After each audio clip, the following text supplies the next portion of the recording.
네, 시청자 여러분 안녕하십니까. 마켓 시그널 진행에 맡은 최효은, 정보경입니다. 한 주를 시작하는 월요일 아침입니다. 지난주 금요일 미국 시장은 S&P 500과 나스닥 다시 한번 사상 최고치를 경신했는데요. 견조한 고용지표 그리고 반도체 랠리가 상승장을 이끌었습니다.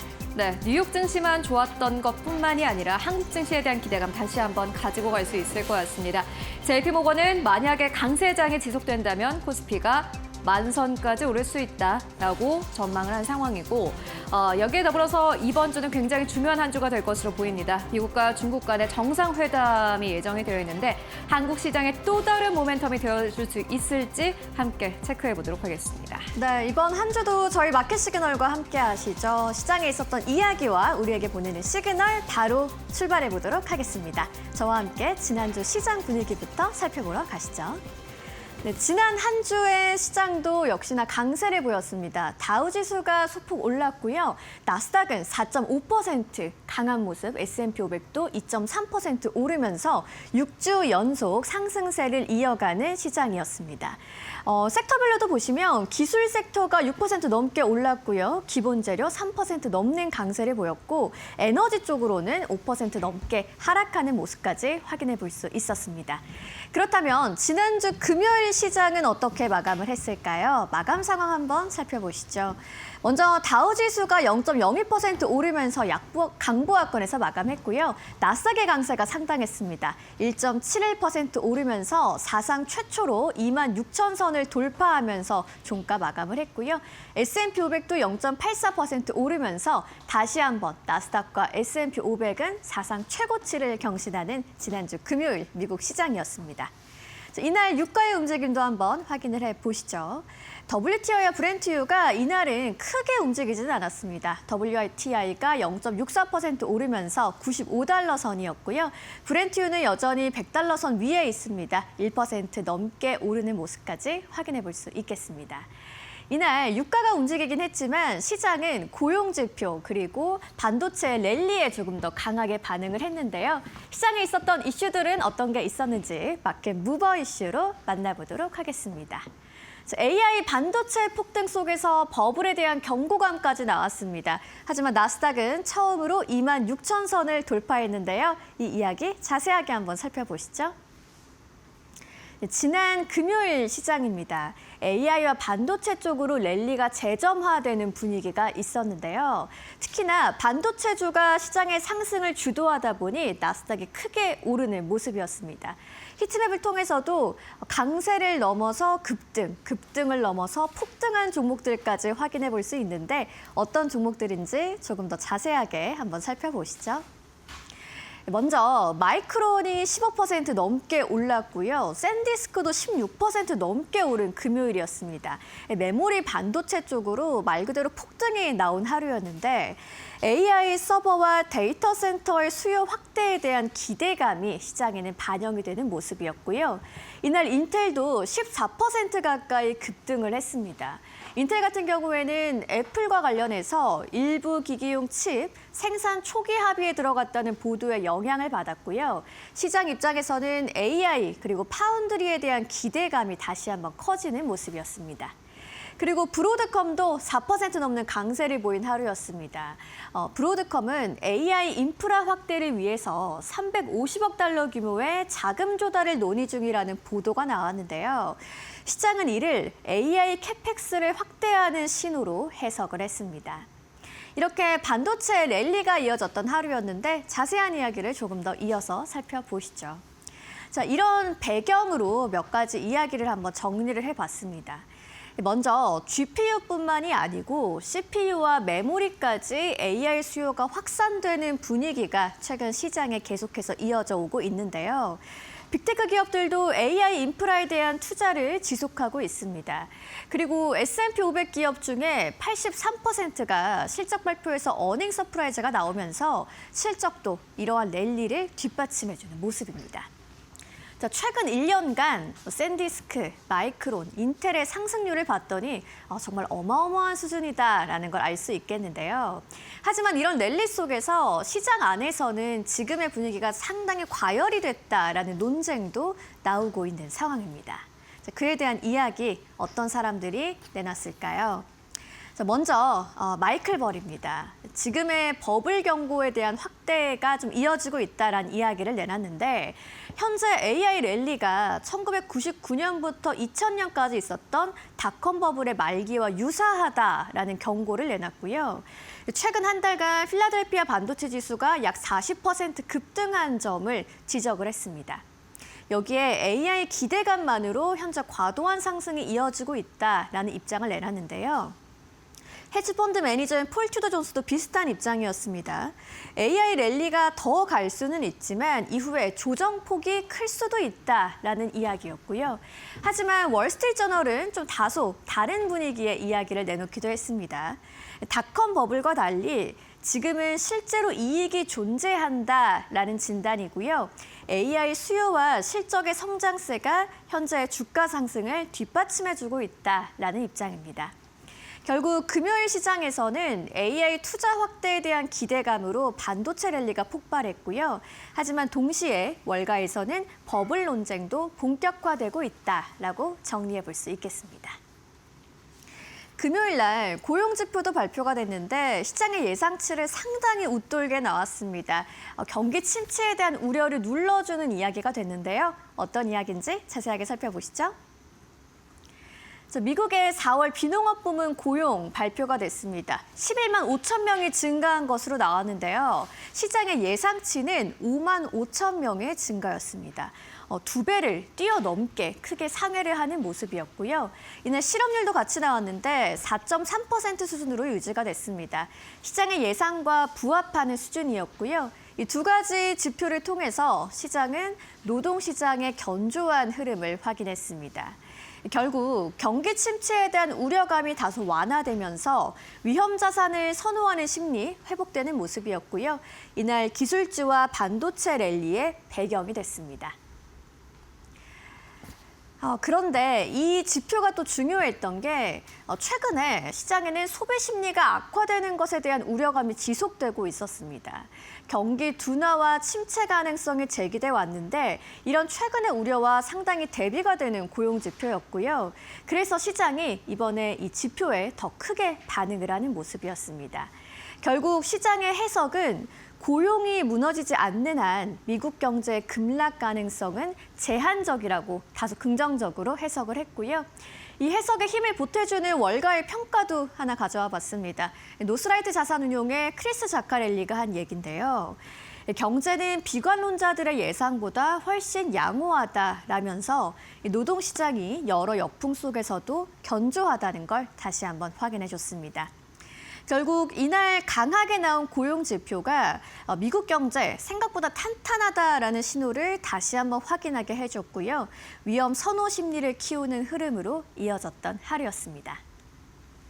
한편 호르무즈를 둘러싼 이슈도 좀 살펴보셔야겠죠. 금요일엔 협상에 대한 기대감이 있었고요. 주말엔 이란이 공식 답변을 내놨습니다. 최신 상황까지 한번 업데이트해서 살펴보시죠.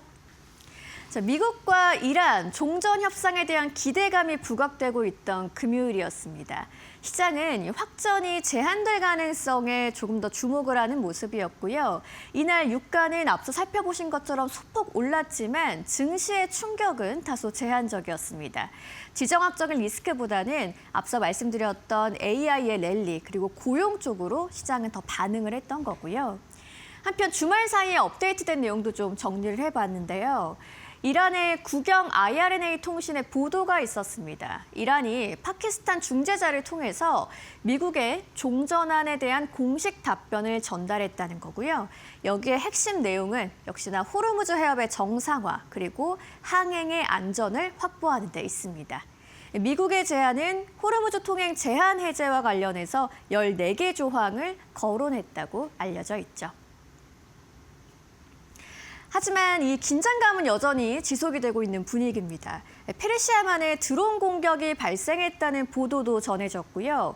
호르무즈 주변으로는 군사 긴장감이 지속되고 있습니다. 결국 휴전에 대한 기대감이 있지만 군사 충돌도 동시에 진행되고 있는 상황입니다. 시장이 보는 핵심, 결국 좀 이렇게 세 가지로 정리를 해볼 수가 있을 텐데요. 전면전 확대 가능성이 완화될지의 여부 주목을 해보셔야겠고요. 역시나 중요한 건 글로벌 원유 공급망이 정상화될 수 있을지에 대한 가능성입니다. 유가와 인플레이션 쪽으로 어떤 압력이 있을지, 좀 변화가 있을지의 여부도 주목해 보시면 좋겠네요. 자, 협상 기대감에 금요일 시장은 안도를 했습니다. 이제는 실제로 협상이 진전될지 여부, 그리고 호르무즈 정상화 가능성에 집중해 볼 타이밍입니다. 자, 시장에 있었던 이슈들 만나보셨고요. 종목들과 관련된 이야기 최효은 앵커가 준비했습니다. 네, 연이어 기술주들의 강세가 이어지고 있습니다. 결국에는 숫자가 떠받쳐주는 실적이 결국에 시장을 이끌고 있다라는 생각이 드는데요. 함께 살펴보도록 하겠습니다. 지난주 금요일 시장에는 M7 기업들 먼저 강했습니다. 엔비디아 함께 보시면은 1.7%대 상승 흐름 나왔습니다. 엔비디아는 사실 M7 기업들 실적을 발표하는 동안 주가가 좀 주춤하는 흐름을 보였는데 다만 지난주 후반부부터 연이어서 상승 탄력을 다시 한번 받아오고 있습니다. 마블 테크놀로지도 4%대 상승 탄력이 나왔고요. 지난주 금요일 시장에서는 말 그대로 반도체 랠리가 아주 강력하게 이어졌습니다. 반도체 ETF 자체가 4%대 상승 탄력이 나왔고 그 이유는 바로 보시다시피 그 안에 속해져 있는 기업들이 대체적으로 급등 흐름이 나왔기 때문입니다. 마이크론 테크놀로지 15%대 상승 탄력을 보였습니다. 시가총액이 8천억 달러를 돌파를 했습니다. 일단 주가 자체도요 700달러 선 위까지 올라왔고요. AMD도 11%대 상승입니다. 사실 미국에서 이 반도체 기업들을 떠받치고 있는 이러한 이 기업들이 두 자릿수의 급등 흐름이 나오면서 전체적으로 시장의 분위기를 이끌었다 보시면 될 것 같습니다. AMD의 경우에는요, 지난주 금요일에 11% 넘게 상승했고 지난 한 주 동안은 20% 넘게 급등했습니다. 시가총액도 역시나 마찬가지로 7천억 달러를 넘어섰습니다. 이와 함께 다시 한번 아주 강력한 상승 탄력이 나왔고 그리고 인텔 보시다시피 시가총액의 이 박스가 계속해서 이 사이즈가 커지고 있습니다. 원래는 사실 2만 반만 했습니다. 그런데 다시 한번 이 지난주 금요일 시장에서 두 자릿수의 급등 흐름이 나왔고 13% 넘게 상승 탄력을 보여주기도 했습니다. 퀄컴도 역시나 보시다시피 8% 넘게 급등하면서 거래를 마감을 했는데요. 지난주 월가에서는 이러한 이야기가 나왔습니다. 퀄컴이 인텔을 잇는 또 다른 반도체 강세주가 될 것이다라는 전망이 나왔습니다. 그 다음 주인공이 된다라는 게 월가의 포인트였는데 다시 한번 기대감이 커지고 있는 모습 함께 확인하실 수 있습니다. 애플도 역시나 마찬가지로 2%대 상승 흐름 나왔습니다. 애플이 이제 인텔과 함께 협력을 해서 칩을 생산할 것이다라는 월스트리트 저널의 보도가 있었습니다. 인텔의 주가도 급등 흐름이 보였지만 사실 눈여겨봐야 될 것은 애플이 아닌가 싶은데요. 애플이 미국 내에서 다시 한번 공급망을 재편하는 흐름을 보여주고 있고 이렇게 된다면 당연히 애플이 미국 내에서의 입지는 이전보다 더욱더 강해질 것으로 전망이 됩니다. 2%대 강세 다시 한번 좀 설득이 되는 하루였다라는 생각이 들고요. 아마존도 강보합권, 구글도 0.7%대 상승 탄력이 나왔습니다. 테슬라도 4% 넘게 상승했는데 테슬라의 2026년 모델 Y가 미국 내에서 미국의 도로교통국 안에서의 테스트를 통과했다라는 소식과 함께 4%대 상승 탄력이 나왔고요. 다만 보시다시피 기술주 그리고 반도체 쪽으로만 초록불입니다. 그 이외에는 약간 좀 빨간불, 말 그대로 반도체 안으로의 랠리가 아주 강력하게 일어났다라는 것을 보실 수 있고요. 특징주 함께 만나보도록 하겠습니다. 오늘도 세 가지 특징주 만나보도록 하겠습니다. 먼저 첫 번째 특징주입니다. 이렇게 반도체가 좋고 AI가 좋은데 보시다시피 코어위브의 경우에는 11%대의 하락세가 나왔습니다. 실적을 발표를 했는데 매출 자체는 이전보다 성장을 했습니다. 일단 볼륨 자체는 커지고 있는데 수익성은 약간 악화된 것으로 나타났습니다. 적자를 기록했다라고 코어위브는 발표를 했고요. 이뿐만이 아니라 설비 투자를 확대하겠다라고 발표를 했는데 이에 따라서 조금 부담이 커지고 있다라는 우려감이 나왔습니다. 이와 함께 두 자릿수의 급락 흐름으로 거래를 마감을 했고요. 두 번째 기업은 코인베이스입니다. 이렇게 주식시장은 좋은데 최근에 암호화폐 시장이 사실 그리 좋지는 않습니다. 이게 결국에는 코인베이스의 실적에 여실히 드러났습니다. EPS와 매출 모두 다 시장의 예상치를 하회했고요. 가이던스도 사실 시장에서 예상했던 것보다 좋지 않았습니다. 어닝 쇼크였는데 그런데 투자자는 오히려 저가 매수에 나선 것으로 확인이 됐습니다. 미국 안에서의 암호화폐와 관련된 법안 통과에 대한 기대감이 나타나고 있고요. 이렇게 코인베이스 같은 경우에는 부진한 실적을 발표를 했지만 월가의 투자 은행들은 오히려 코인베이스에 대해서 긍정적인 투자 의견을 연이어서 내고 있는 상황입니다. 이에 따라서 투자자들이 이제 악재는 다 지나갔나? 라는 믿음을 가지고 저가 매수에 나서기 시작을 했고 사실 지난주 금요일에 장 초반만 하더라도 하락세로 출발했던 코인베이스가 저가 매수세가 유입되면서 다시 한번 상승 탄력을 보이면서 거래 마감했습니다. 4%대 상승 나오면서 거래 마감한 모습 함께 확인하실 수 있고요. 세 번째 기업입니다. 아카마이 테크놀로지인데요. 아카마이 테크놀로지는 실적을 발표를 했습니다. EPS와 매출 모두 다 시장의 예상치를 상회했습니다. 그런데 여러분들 아시죠? 최근에는 실적 발표를 통해서 단순히 호실적을 낸다고 해서 주가가 상승하는 것이 아닙니다. 또 다른 모멘텀이 있어야 사실 이제 투자자들은 들어오길 마련인데 아카마이 테크놀로지 또 다른 모멘텀이 있었습니다. 대형 AI 인프라 계약 체결을 발표를 했습니다. 어떠한 기업인지는 정확하게 밝힐 수 없다. 라고 선을 그었지만서도 이게 숫자로 결국에는 증명이 되니 투자자들 다시 한번 환호했습니다. 26% 넘게 급등했습니다. 다시 한번 기술주들이 강세 흐름을 보였지만 보시다시피 기준은 굉장히 깐깐했습니다. 코어위브 AI 인프라 관련 기업이지만 보시다시피 부담이 확대되면서 주가는 하락세로 거래 마감한 모습 함께 확인하실 수 있습니다. 희비가 엇갈렸고요. 그렇다면 이런 시장을 어떻게 정리를 해볼 수 있을까 이어서 만나보도록 하겠습니다. 오늘의 한 주를 CNBC에서 저희가 가지고 왔습니다. AI 투자와 그에 따른 파급 효과 그리고 기업의 실적이 경제를 강하게 떠받치고 있는 흐름을 보여주고 있다라고 이야기를 했습니다. 이게 딱 맞는 말이 아닐까 하는 생각이 드는데요. AI 붐이 일었던 게 이제 한 2년 전 정도가 된 것 같습니다. AI가 온다라는 2년 전에 이 내러티브가 형성이 됐고 실제로 기업들은 이제 AI 쪽에 돈을 쓰기 시작을 했습니다. 우리가 투자를 하겠다라고 밝혔죠. 그 이후에 실제로 기업들이 AI를 통해서 수익성이 확대가 되고 있는 것으로 나타났고요. 보시다시피 기업들이 돈을 쓰니 그 밑으로 돈이 떨어집니다. 소비자들은 돈을 더 많이 쓸 수밖에 없는 상황이고 이게 결국에는 숫자로 계속해서 증명이 되는 시장입니다. 나스닥과 S&P 500이 사상 최고치를 연이어서 경신할 수 있는 이유이기도 한데요. 한국 시장의 강세를 보이는 또 다른 이유이기도 합니다. 앞으로 이 AI 내러티브가 어느 정도까지 지속될 수 있을지 함께 확인해 보도록 하겠습니다. 네, 지금까지 시장 상황 함께 알아보고 왔습니다. 네, 미국 시장의 마감 상황을 뉴욕에서 바로 전해드립니다. 김상윤 이데일리 뉴욕 특파원 연결해 보겠습니다. 안녕하세요. 네, 김상윤 이데일리 뉴욕 특파원입니다. 네, 지난주 금요일에 S&P 500과 나스닥이 다시 한번 사상 최고치를 경신하면서 랠리가 이어졌습니다. 그런데 정작 시장 내부를 봤을 때는 좀 불안하다는 평가가 나오기도 한다고요. 네, 그렇습니다. 겉으로 보면 뉴욕 증시는 굉장히 강합니다. S&P 500은 올해 들어서만 벌써 15번째 사상 최고치를 새로 썼고 최근 6주 동안 16% 넘게 급등했습니다. 그런데 월가 내부에서는 너무 좁은 폭의 상승장이라는 우려가 커지고 있습니다. 쉽게 말해서 시장 전체가 좋아서 오르는 게 아니라 엔비디아, 마이크로소프트, 메타 같은 초대형 AI 기술주 및 몇몇 종목이 사실상 지수를 끌어올리고 있다는 것입니다. 실제 최근 한 달 동안 S&P 500 종목 가운데 지수 수익률을 웃돈 기업은 22%에 불과했는데요. 월가에서는 이 정도로 시장 쏠림이 심한 건 거의 30년 만이라는 분석도 나오고 있습니다. 배경에는 AI 투자 열풍이 있습니다. 월가에서는 2031년까지 AI 관련 투자 규모가 7조 6천억 달러에 달할 것으로 보고 있는데요.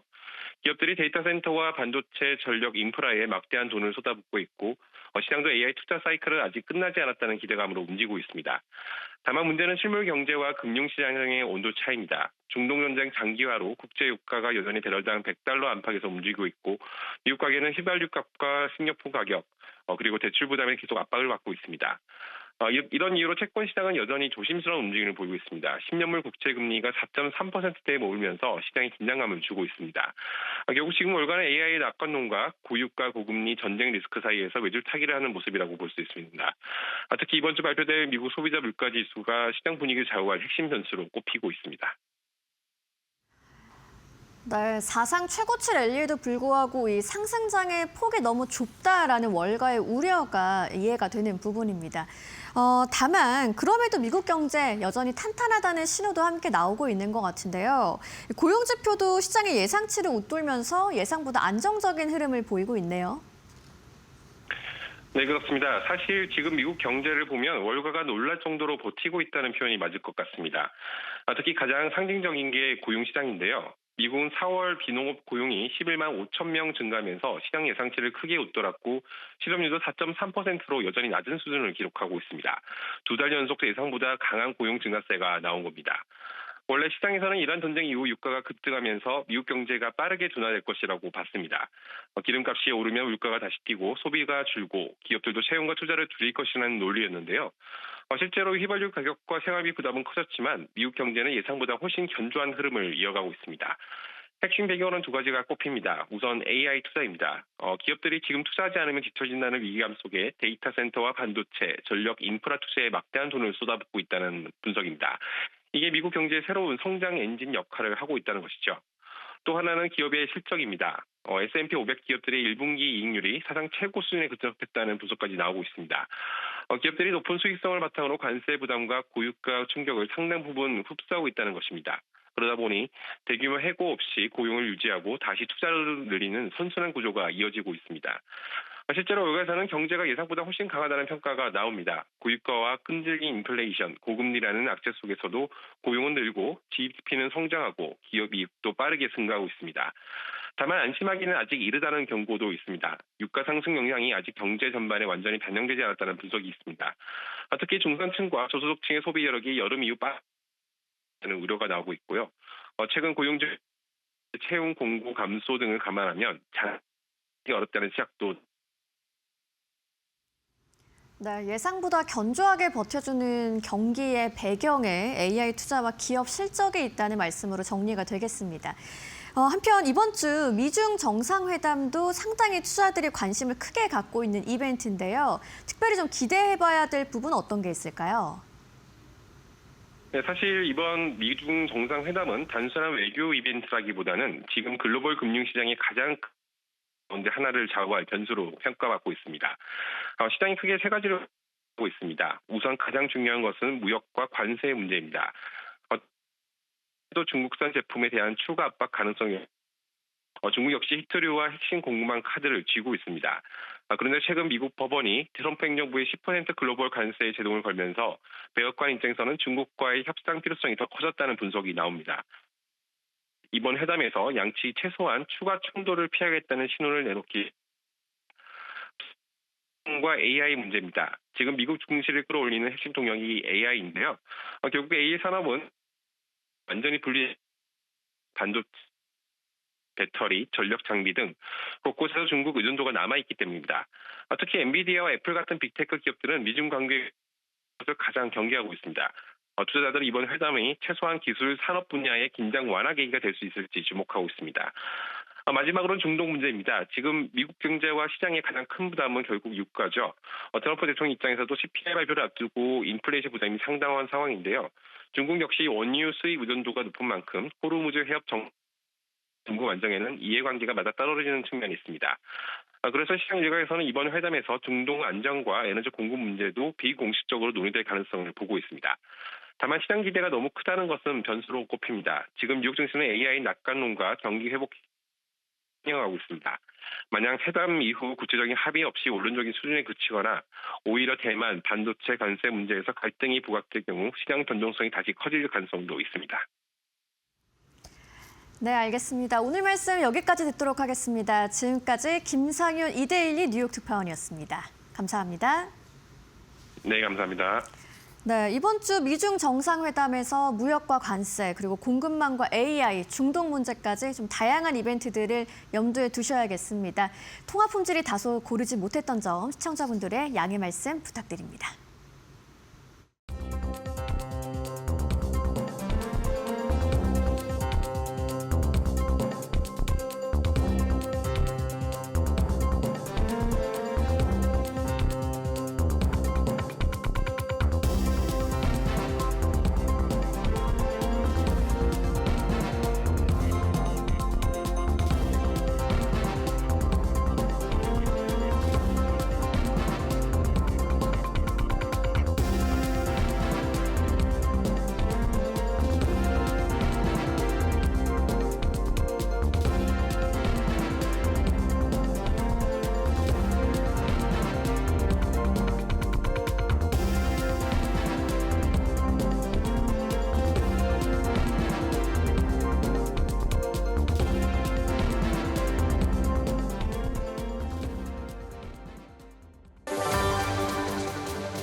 네, 머스트 노우 5입니다. 오늘 장전에 알아야 할 5가지 소식 함께 알아보고 가도록 하겠습니다. 먼저 첫 번째 소식입니다. 인텔은 계속해서 긍정적인 뉴스가 나오고 있습니다. 월스트리트 저널의 단독 보도가 있었는데요. 애플이 공급망을 위해서 인텔과 초기 합의에 도달했다라는 소식이었습니다. 사실 이 뉴스가 나오기 전에는 애플이 인텔과 삼성전자 모두 다 접촉했다라는 보도가 있기도 했었습니다. 인텔은 사실 미국 내에 있기 때문에 아마 더 접촉이 더 쉬웠을 테고요. 삼성전자와의 접촉도 여전히 기대해 볼 수 있겠다라는 생각이 듭니다. 자세한 내용 함께 만나보시죠. 애플과 인텔은 애플 기기에 탑재되는 칩 일부를 인텔의 파운드리 시설을 통해 생산하는 내용의 예비 합의에 도달했습니다. 월스트리트 저널은 양사가 칩 생산과 관련해 1년 이상 집중 협상을 벌여왔고 최근 수개월간 공식 계약 내용을 다듬었다고 보도했습니다. 다만 인텔이 애플 칩 가운데 어떤 제품을 생산하게 될지는 아직 불분명한 것으로 전해졌습니다. 인텔의 애플 칩 생산 수준은 실패를 거듭했던 파운드리 사업 재건의 중대 전기가 될 수 있을 것으로 전망됩니다. 양사 간 이번 합의에는 트럼프 행정부의 물밑 지원이 결정적인 역할을 한 것으로 보입니다. 네, 미국 정부에서 인텔의 지분을 획득했다라고 제일 처음에 보도가 나왔을 때 인텔이 아마 이렇게 중요한 고객사를 확보하게 될 것이다라는 전망이 연이어서 나온 바 있습니다. 그런데 이런 기업이 애플과 인텔 요 하나뿐만이 아니라라는 사실 여러분들 다들 알고 계시죠? 미국 정부는 히토류 기업도 여럿 이 지분을 확보하기도 했습니다. 관련된 뉴스도 함께 기대해 볼 수 있겠다라는 생각이 들고요. 이어서 두 번째 뉴스입니다. 애플과 관련된 뉴스인데요. 웨드부시가 애플의 목표 주가를 상향 조정했습니다. 어떤 이유 때문에 상향 조정했을까요? 함께 만나보시죠. 웨드부시는 애플이 인공지능 혁명의 중심에 서며 새로운 도약기에 맞이했다고 분석했습니다. 이에 따라 애플에 대한 목표 주가를 기존 $350에서 $400로 대폭 상향 조정했습니다. 웨드부시는 향후 몇 년 안에 전 세계 인구의 약 20%가 애플 기기를 통해 AI를 접하게 될 것으로 전망했습니다. 이는 애플이 단순한 기기 제조사를 넘어 글로벌 사용자들을 위한 AI 소비자 허브로 변모하고 있음을 의미한다고 평가했습니다. 또 애플이 AI 서비스와 저장 공간 기능을 통해 매년 약 $150억 추가 서비스 매출을 올릴 것으로 내다봤습니다. 웨드부시는 이번 목표가 상향에는 미래 제품에 대한 기대감도 반영됐다고 설명했습니다. 네, 웨드부시의 전망처럼 애플 실제로 $400 선까지 올라갈 수 있을까요? 그리고 정말로 전 세계 사용자 가운데 20%가 애플의 기기를 사용하게 된다면 애플의 실적은 어느 정도까지 점프업 될 수 있을까요? 함께 확인해 보도록 하겠습니다. 네, 이렇게 기술주들 사실 긍정적인 전망이 연이어서 나오는 가운데서도 또 다른 전망이 나왔습니다. 빅쇼트의 실제 주인공입니다. 마이클 버리가 반도체주의 강세가 사실 닷컴 버블 때 붕괴 한 달 전과 비슷한 흐름인 것 같다라고 논평했는데요. 자세하게 만나보시죠. 영화 빅쇼트의 실제 인물로 유명한 미국의 공매도 투자자 마이클 버리가 현지 시간 8일 최근 인공지능 붐으로 인한 증시 강세가 2000년 닷컴 버블 붕괴 직전을 상기시킨다고 평가했습니다. CNBC 보도에 따르면 버리는 이날 게시한 글에서 끊임없이 AI만 나온다. 오늘 하루 중 다른 주제를 얘기하는 사람은 아무도 없었다라고 장거리 운전 중 경제방송을 첨치한 소감을 말했습니다. 이어 그는 증시는 고용보고서나 소비자 심리지표 발표에 따라 오르내리지 않고 있다면서 주가가 그동안 올랐으니 그냥 오르고 있다라고 지적했습니다. 이어 알파벳 두 글자 AI 주제에 대해 사람들은 자신이 잘 이해한다라고 생각한다면서 1999년부터 2000년 거품의 마지막 달에 도달한 느낌이라고 말했습니다. 그러면서 최근 필라델피아 반도체 지수의 급등세가 2000년 기술주 붕괴와 닮았다고 비교하기도 했습니다. 네, 증시가 강세를 보이면서 이렇게 정반대의 투자 의견이 나오기도 합니다. 한쪽에서는 지금보다 기술주의 강세가 2026년에는 계속 이어질 것이다 라고 전망을 하기도 하고 또 다른 한쪽에서는 이게 닷컴 버블 때와 비슷하다라고 이야기를 하기도 합니다. 그만큼 증시가 강세를 보이고 있다라는 라고 또다시 평가할 수 있을 것 같습니다. 이어서 네 번째 뉴스 함께 만나보시죠. 테슬라가 지난주 현지 시간 금요일 시장에서 4% 이상의 강세 탄력을 보였습니다. 2026년형 모델 Y가 미국의 안전기술 테스트를 통과했다라는 소식 때문이었는데요. 자세하게 만나보시죠. 테슬라의 2026년형 모델 Y가 미국 정부의 신규 첨단 운전자 보조 시스템 안전평가를 통과했습니다. 미국의 도로교통안전국은 현지 시간 8일 2026년형 모델 Y가 새로운 첨단 안전기술 테스트를 통과한 첫 차량 모델이라고 발표했습니다. 이번 평가는 미국 도로교통안전국 신차 평가 프로그램에 새롭게 도입된 첨단 안전기술 항목으로 2025년 11월 12일 이후 생산된 모델 Y 차량이 평가를 통과했습니다. 평가 항목에는 보행자 자동 긴급제동 시스템, 차선 유지 보조, 사각지대 경고, 사각지대 개입 기능 등이 포함됐습니다. 미국 도로교통안전국의 신차 평가 프로그램은 1978년부터 운영되고 있으며 소비자들이 차량 안전성을 비교하고 판단하는 주요 기준으로 활용되고 있습니다. 네, 오늘 한국 시장에서 테슬라 관련주 함께 체크해 보시면 좋을 것 같습니다. 이어서 마지막 뉴스 함께 만나보시죠. 역시나 마찬가지로 중국의 경제 상황도 빼놓을 수가 없습니다. 지난 주말 사이에 중국의 경제 지표가 한 가지 발표가 됐는데요. 중국의 4월 수출이 14% 급증한 것으로 나타났습니다. 중동 위기와 호르무즈 해협 봉쇄 여파에도 중국의 지난달 수출이 시장 전망치를 크게 웃돌았습니다. 중국 해관 총소는 4월 수출액이 지난해 같은 기간보다 14.1% 증가한 3,594억 달러를 기록했다고 밝혔습니다. 이는 시장 전망치를 2배 가까이 웃도는 수준입니다. 수입도 25.3% 늘어나 예상치를 크게 상회했습니다. 이에 따라 지난달 무역 흑자는 848억 달러를 기록했습니다. 시장에서는 글로벌 AI 수요 확대 속에 기업들이 전쟁 장기화와 비용 상승에 대비해 부품과 재고 확보에 나선 영향으로 보고 있습니다. 특히 대미 수출은 11.3% 증가하며 미중 무역 갈등 우려 속에서도 견조한 흐름을 이어갔습니다. 반면 에너지 수입은 급감했습니다. 중국의 4월 원유 수입은 약 20% 감소해 2022년 이후 최저 수준을 기록했고 가스 수입도 13% 줄었습니다. 호르무즈 해협 봉쇄 여파로 에너지 공급 불안이 커진 데다 중국 정부의 석유 관련 수출 제한 조치 영향까지 겹친 것으로 분석됩니다. 네, 중국의 경제 지표까지 호조세를 보였습니다. 미국 증시는 강세를 보이고 있고 글로벌 경제가 전반적으로 호조세를 이루고 있습니다. 한국 증시에 오늘 어떠한 영향이 있을지 함께 확인해 보시면 좋을 것 같습니다. 지금까지 머스트노우 5 함께 알아보고 왔습니다.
월가에서 보내는 시그널을 알아보는 시간입니다. 월가 시그널 신일섭 위원님과 오늘도 함께합니다. 안녕하세요.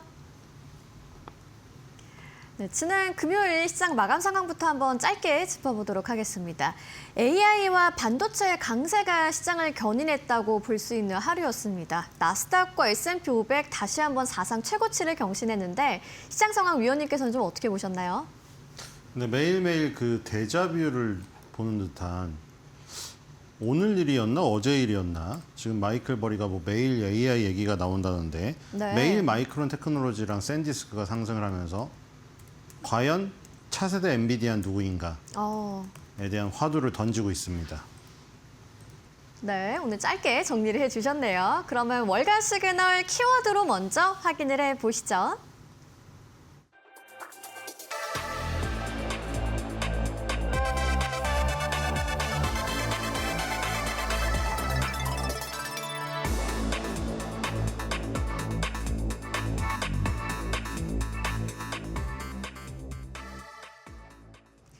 오늘 월간 시그널에서 주목해볼 만한 키워드는 바로 마이크론 테크놀로지입니다. 이 마이크론에 대한 월가의 재평가가 이뤄지고 있는데요. 더 이상 전통적인 메모리 기업이 아닌 이 AI 시대의 핵심 인프라 기업으로 부상하는 모습입니다. 지난 금요일 시장에서 15%대 폭등이 나온 마이크론, 오늘의 월간 시그널 키워드로 이야기 나눠볼까요? 네, 깜짝 놀랄 정도의 상승입니다. 맞습니다. 자, 반도체는 시클리컬 업종이죠. 경기 민감 업종입니다. 화학, 철강, 그리고 반도체 다 마찬가지고요. 그래서 예전에 차화정 시절이라고 기억나실지 모르겠지만 그때 화학 정유주들이 난리가 났고 자문사 70주들이 활약을 했을 때 롯데케미칼이라든가 이런 종목들이 급등했었죠. 지금은 네. 7천을 넘었는데도 롯데케미칼은 주가가 안 오릅니다. 사이클이 안 왔기 때문이죠. 그런데 반도체는 어떤가요? 시클리컬 업종인데 그런 사이클을 뛰어넘고 있습니다. 왜냐하면 마이클 버리가 얘기한 대로 IT 버블, 인공지능 혁명, 인터넷 혁명 이렇게 10년, 20년 주기로 다가오는 거대한 물결을 탔기 때문이죠. 일반적인 사이클을 뛰어넘었습니다. 지금 마이크론 테크놀로지가 그런 지금 반열에 오른다는 지금 얘기가 나오면서 네. 뭐 엔비디아 그 주주분들은 뭐 감히 엔비디아를 소환하느냐 이런 얘기를 할 수도 네. 있겠지만 지금 언론에서 엔비디아를 소환했습니다. 자, 마이크론 테크놀로지가 시장 핵심 AI 인프라 주식으로 부상했습니다. 일단 1년간 700% 급등했습니다. 물론 700% 급등으로 엔비디아의 자리를 바로 가진 못하죠. 왜냐하면 엔비디아의 자리는 퍼센트지가 똑같다고 해서 갈 수 있는 자리는 아니기 때문이죠. 그건 다들 압니다. 그럼 왜 지금 소환을 했느냐 여러 가지가 있을 텐데요. 일단 수치상으로는 저렇게 수치상으로는 뭐 비빌 수 있습니다. 자, 일단 AI 병력 현상이 심화되어서 HBM이나 DDR5 일단 HBM조차도 D램이죠. D램을 수직으로 쌓은 거기 때문에 다 D램입니다. 그게 HBM 수요가 너무나 급등을 한 나머지 DDR5까지 영향을 미치는 거죠. 고성능 메모리 수요가 폭증. 그래서 공급 부족으로 병목이 심화되고 있다. 그리고 목표 주가는 무려 1,500달러입니다. 지금으로부터도 2배짜리 목표 주가가 나와 있습니다. 네. 지금 삼성전자 SK하이닉스랑 똑같죠. 300만 닉스 얘기가 나오고 있잖아요. 지금 주가를 생각하시면은 지금에서라도 가야 된다는 지금 상황인데 손이 쉽게 안 나가죠. 어쨌든 1,500달러가 목표 주가로 나와 있다는 이 놀라운 사실 보고 네. 가셔야 될 것 같습니다. 알겠습니다. 말씀하신 것처럼 이 엔비디아와 마이크론을 비교하는 목소리도 나오고 있는 상황인데 앞서 보신 것처럼 마이크론의 주가가 지난 1년간 700% 급등이 나왔고 목표 주가는 1,500달러로 제시가 되고 있습니다. 이 AI 병목 현상이 연산해서 메모리 대역폭 쪽으로 이동을 하면서 마이크론이 지금처럼 주목을 받고 있다고요? 네. 자, 바로 1단계는 연산이었죠. 자, 제가 뭐 여러 번 그 비유를 했습니다만 수학 강사님보다는 수학 푸는 학생들이 더 지금 그 능력이 지금 중요시 되면서 한 번에 여러 가지 그 연산을 동시에 할 수 있는 GPU의 능력 이게 인공지능 시대의 첫 번째 중심 화두가 되었죠. 그래서 GPU랑 순수 연산 성능에 집중을 했습니다. 그래서 저 당시에 이제 젠슨왕 회장이 GPU, 새로운 스펙의 GPU를 들고 나올 때마다 열광을 하고 주가는 매그니피센트 7의 리더격으로 엔비디아가 급등했었습니다. 그래서 이제 연산 성능의 중심이고 GPU 중심의 투자였는데 이제는 메모리 대역폭이 핵심이 되었습니다. 왜냐하면 GPU의 성능이 아무리 뛰어나도 메모리 대역폭이 부족하면 병목 현상 때문에 자신의 실력을 제대로 발휘하지 못하기 때문이죠. 그래서 HBM과 DDR5를 주력 아이템으로 하는 마이크론 테크놀로지의 역할이 중요해졌던 겁니다. 자, 그래서 연산 성능 플러스 메모리 대역폭을 모두 해결할 수 있는 기업이 마이크론 테크놀로지. 그러니까 어떻게 보면 지금 이제 이 주인공의 역할이 조금 달라졌다고 할 수가 있겠죠. 네. 엔비디아도 여전히 주인공이지만 어떻게 보면 새로운 주인공이 탄생을 하면서 실제 이 1단계 주인공의 자리를 지금 위협하고 있는 네. 형국입니다. 네. 뭐 그렇다면 이 마이크론이 최근 주가 급등 이외에도 엔비디아랑 좀 비교가 되는 여러 가지 이유가 있을까요? 네, 드디어 이제 엔비디아가 소환이 됐습니다. 자, 마이크론이 엔비디아와 비교가 되는 이유. 물론 수익률로 일단 수익률은 비빌 수가 있습니다. 근데 네. 그 자리를 가려면 아까 말한 대로 네. 사이클을 타지 않아야 됩니다. 기본적으로 메모리 사이클 호황 불황을 계속 왔다 갔다 한다면 해자의 자리에 오를 수가 없거든요. 자, 그래서 일단 그런 것 때문에 감히 엔비디아를 뭐 이 자리에서 지금까지 온 엔비디아의 역사를 다 무시할 수는 없으니 문자 그대로 받아들여서는 안 된다. 저런 약간 경계론적인 혹은 자신을 너무 앞세우는 것을 경계하는 듯한 스스로의 저런 말도 넣습니다. 엔비디아의 비교는 완벽하지 않다. 문자 그대로 받아들여서는 안 된다면서 약간 겸손의 어떤 그런 저기도 취하긴 했습니다만 엔비디아가 여전히 GPU, 쿠다 생태계 소프트웨어 우위 때문에 가장 가치 있는 부분을 통제하고 있다. 그쵸? 저건 무시할 수가 없어요. 자, 그런데 마이크론 테크놀로지가 AI 붐 초기에 엔비디아에 도움이 됐던 것과 같은 유형의 촉매로부터 수혜를 보기 시작했다. 그게 뭐냐? 바로 지금 엔비디아가 이 GPU 리더십 쿠다 생태계 소프트웨어 우위로 이 압도적인 이 자리를 가져갔던 것이 지금 메모리에서 나타나고 있다는 것이죠. AI 연산을 스펙을 가장 뛰어나게 하게 해주려면은 메모리랑 저장 장치의 중요성이 너무나 올라가기 때문에 그렇죠. 이 똑같은 1단계에서 일어났던 엔비디아가 가질 수 있던 어떤 집권했던 그 기술적 해자가 지금 마이크론 테크놀로지가 왔다. 이것 때문에 이제 감히 엔비디아를 같은 반열에 놓고 얘기를 하고 있습니다. 알겠습니다. 참 메모리의 중요성 계속해서 강조가 되고 있는데 뭐 HBM4 2026년 공급 물량도 사실상 완판이 됐고요. 앞으로 주가의 전망이 어떻게 될지가 상당히 궁금해집니다. 1,500달러까지 아까 바라보고 있다는 월가의 시선도 있었다고요? 네, 그래서 아까 이게 왜 그러느냐? 3년짜리, 5년짜리 계약이 나왔기 때문에 그럽니다. 네. 그래서 메모리 사이클 6개월에서 1년짜리 사이클을 이미 뛰어넘었기 때문에 저 정도 가치를 정당하게 지금 생각한다는 거예요. 이미 3년에서 5년짜리 장기 계약이 확정이 돼버렸기 때문에 기본적인 사이클의 수명을 이미 넘어서 버렸다는 거죠. 그러니까 새로운 가치를 부여해야 된다. 이게 지금 정당하게 된 거죠. 주가가 지금 800달러도 되지 않았는데 목표 주가가 1,500달러입니다. 네. 지금 여기서 사도 2배. 물론 목표 주가를 모두 도달한다는 건 아니지만 이 차트에서도 나타나죠. 기본적인 사이클을 뛰어넘었다는 게 바로 저겁니다. 기본적으로 터널을 통과해서 가고 있는데 터널 안에서 움직이는 게 정상적인 흐름이죠. 근데 터널 밖으로 벗어났어요. 근데 지금 이게 처음이 아니거든요. 지금 계속 보시면은 원래는 정상적인 상황이라면 터널 안에서 움직이다가 그 터널 밖으로 벗어나면 오버슈팅이라서 금방 다시 터널 안으로 돌아와야 됩니다. 마치 강아지 생각하시면 돼요. 강아지요? 강아지를 목줄을 메고 한강에 네. 데리고 나가잖아요. 근데 갑자기 옆에서 사람이 버린 치킨 닭다리를 보고 미친 듯이 개가 저기 갔다가도 정상적인 개라면 목줄 땡기면 제자리로 돌아옵니다. 근데 크레이지 미친 개는 어떻게 되죠? 그냥 목줄 끊고 나가버리거든요. 지금 그런 상황이거든요. 지금 아예 터널을 밖으로 벗어나고 오버슈팅이 나왔는데 거기서 다시 새로운 시작인 겁니다. 지금 이 상황은 아예 그 상황을 벗어나지 않으면 나올 수가 없는 상황이에요. 자, 그래서 지금 보면은 17개 분기 중에 13개 분기 네. 매출 어닝 서프라이즈가 나와 있습니다. 자, 그리고 의견은 30개 의견 중에 27개 바이가 나와 있고요. 581.89 달러인데 지금 이미 뭐. 저 넘어섰는데요. 네네. 예, 이 옵사이드가 지금 아니라 넘어섰죠. 넘어선 상황입니다. 네. 넘어선 상황이에요, 이미. 그렇습니다.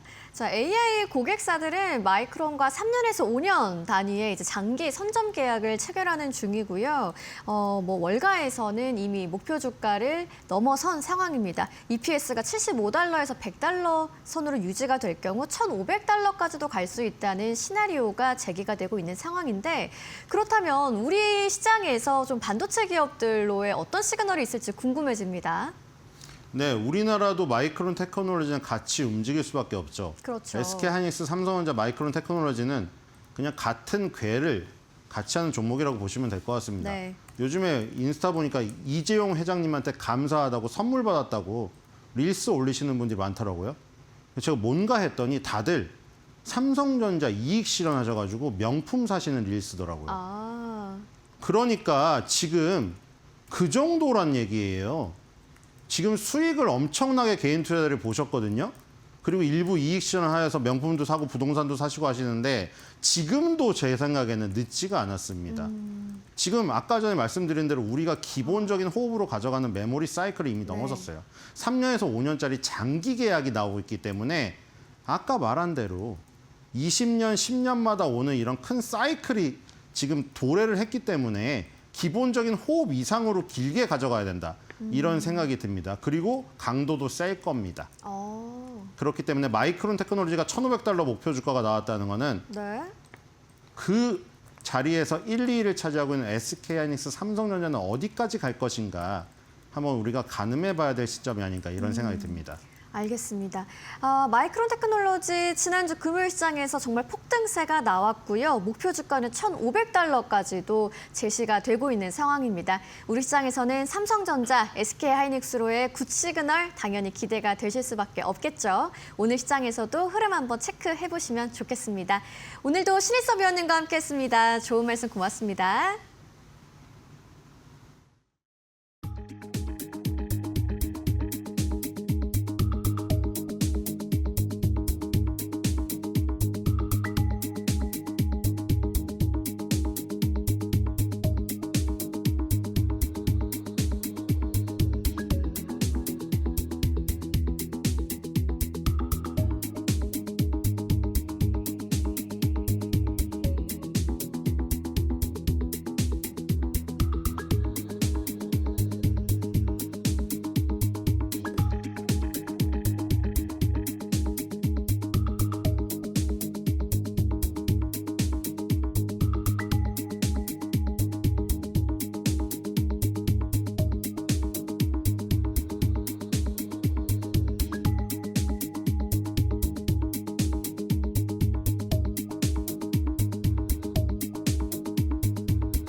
네, 히든 글로벌로 이어가 보도록 하겠습니다. 오늘도 모셨습니다. 타키온의 조우진 대표와 함께 보도록 하겠습니다. 안녕하십니까, 대표님. 예, 안녕하세요. 네, 월요일에 뵈니 더 반가운 것 같습니다. 예, 예. 네, 오늘은 첫 번째 기사를 어디서 가지고 오셨을까요? 예. 그 SK하이닉스가 뭐 지난주도 엄청 질주를 했는데 네, 맞아요. 그 질주 속에서 결국 뭐 반도체 초과 수요 때문이긴 하지만 엄청난 이제 기업 환경의 변화가 생겼는데 그 부분은 이제 로이터가 이제 보도를 했습니다. 그래서 자세히 좀 말씀드리도록 하겠습니다. SK 하이닉스가 외신에서 연이어서 좀 보도를 하는 것 같아요. 예, 예. 그만큼 외국인 투자자들 그리고 외국에서도 보는 좀 핫한 기업이지 않을까 하는 생각이 들고요. 오늘 첫 번째 기사로는 로이터 통신에서 보도한 SK 하이닉스 관련 보도를 가지고 오셨습니다. 그렇다면 로이터 통신에서 SK 하이닉스에 대해서 뭐라고 보도를 했나요? 예, SK하이닉스가 이제 결국 초과 수요, 뭐 메모리 3사가 초과 수요 때문에 엄청난 수익률을 갖다 보이고 있고 뭐 천문학적 영업이익을 기록하고 있는데 그러다 보니까 초과 수요를 해소하기 위해서 반도체 라인을 증설해야 됩니다. 증설해야 되니까 고객사들이 뭐 로이터에서 구체적으로 말하지 않았지만 고객사에서 SK하이닉스한테 야, 너네가 증설을 하면 증설하는 데 들어가는 비용 우리가 일부를 보존해 줄게 라는 제안까지 했다는 것입니다. 그럼 SK하이닉스 입장에서는 우리가 공장을 지어서 우리가 매출을 잡히는데 거기에 투자하는 비용을 갖다 고객사에서 일부를 갖다 보존해 준다 하니까 일부를 갖다 지원해 준다 하니까 완전히 쌍수를 들어서 환영할 만한데 실제로는 그렇지 않다라는 것을 로이터가 자세하게 보도를 했습니다. 이거는 약간 그런 거네요.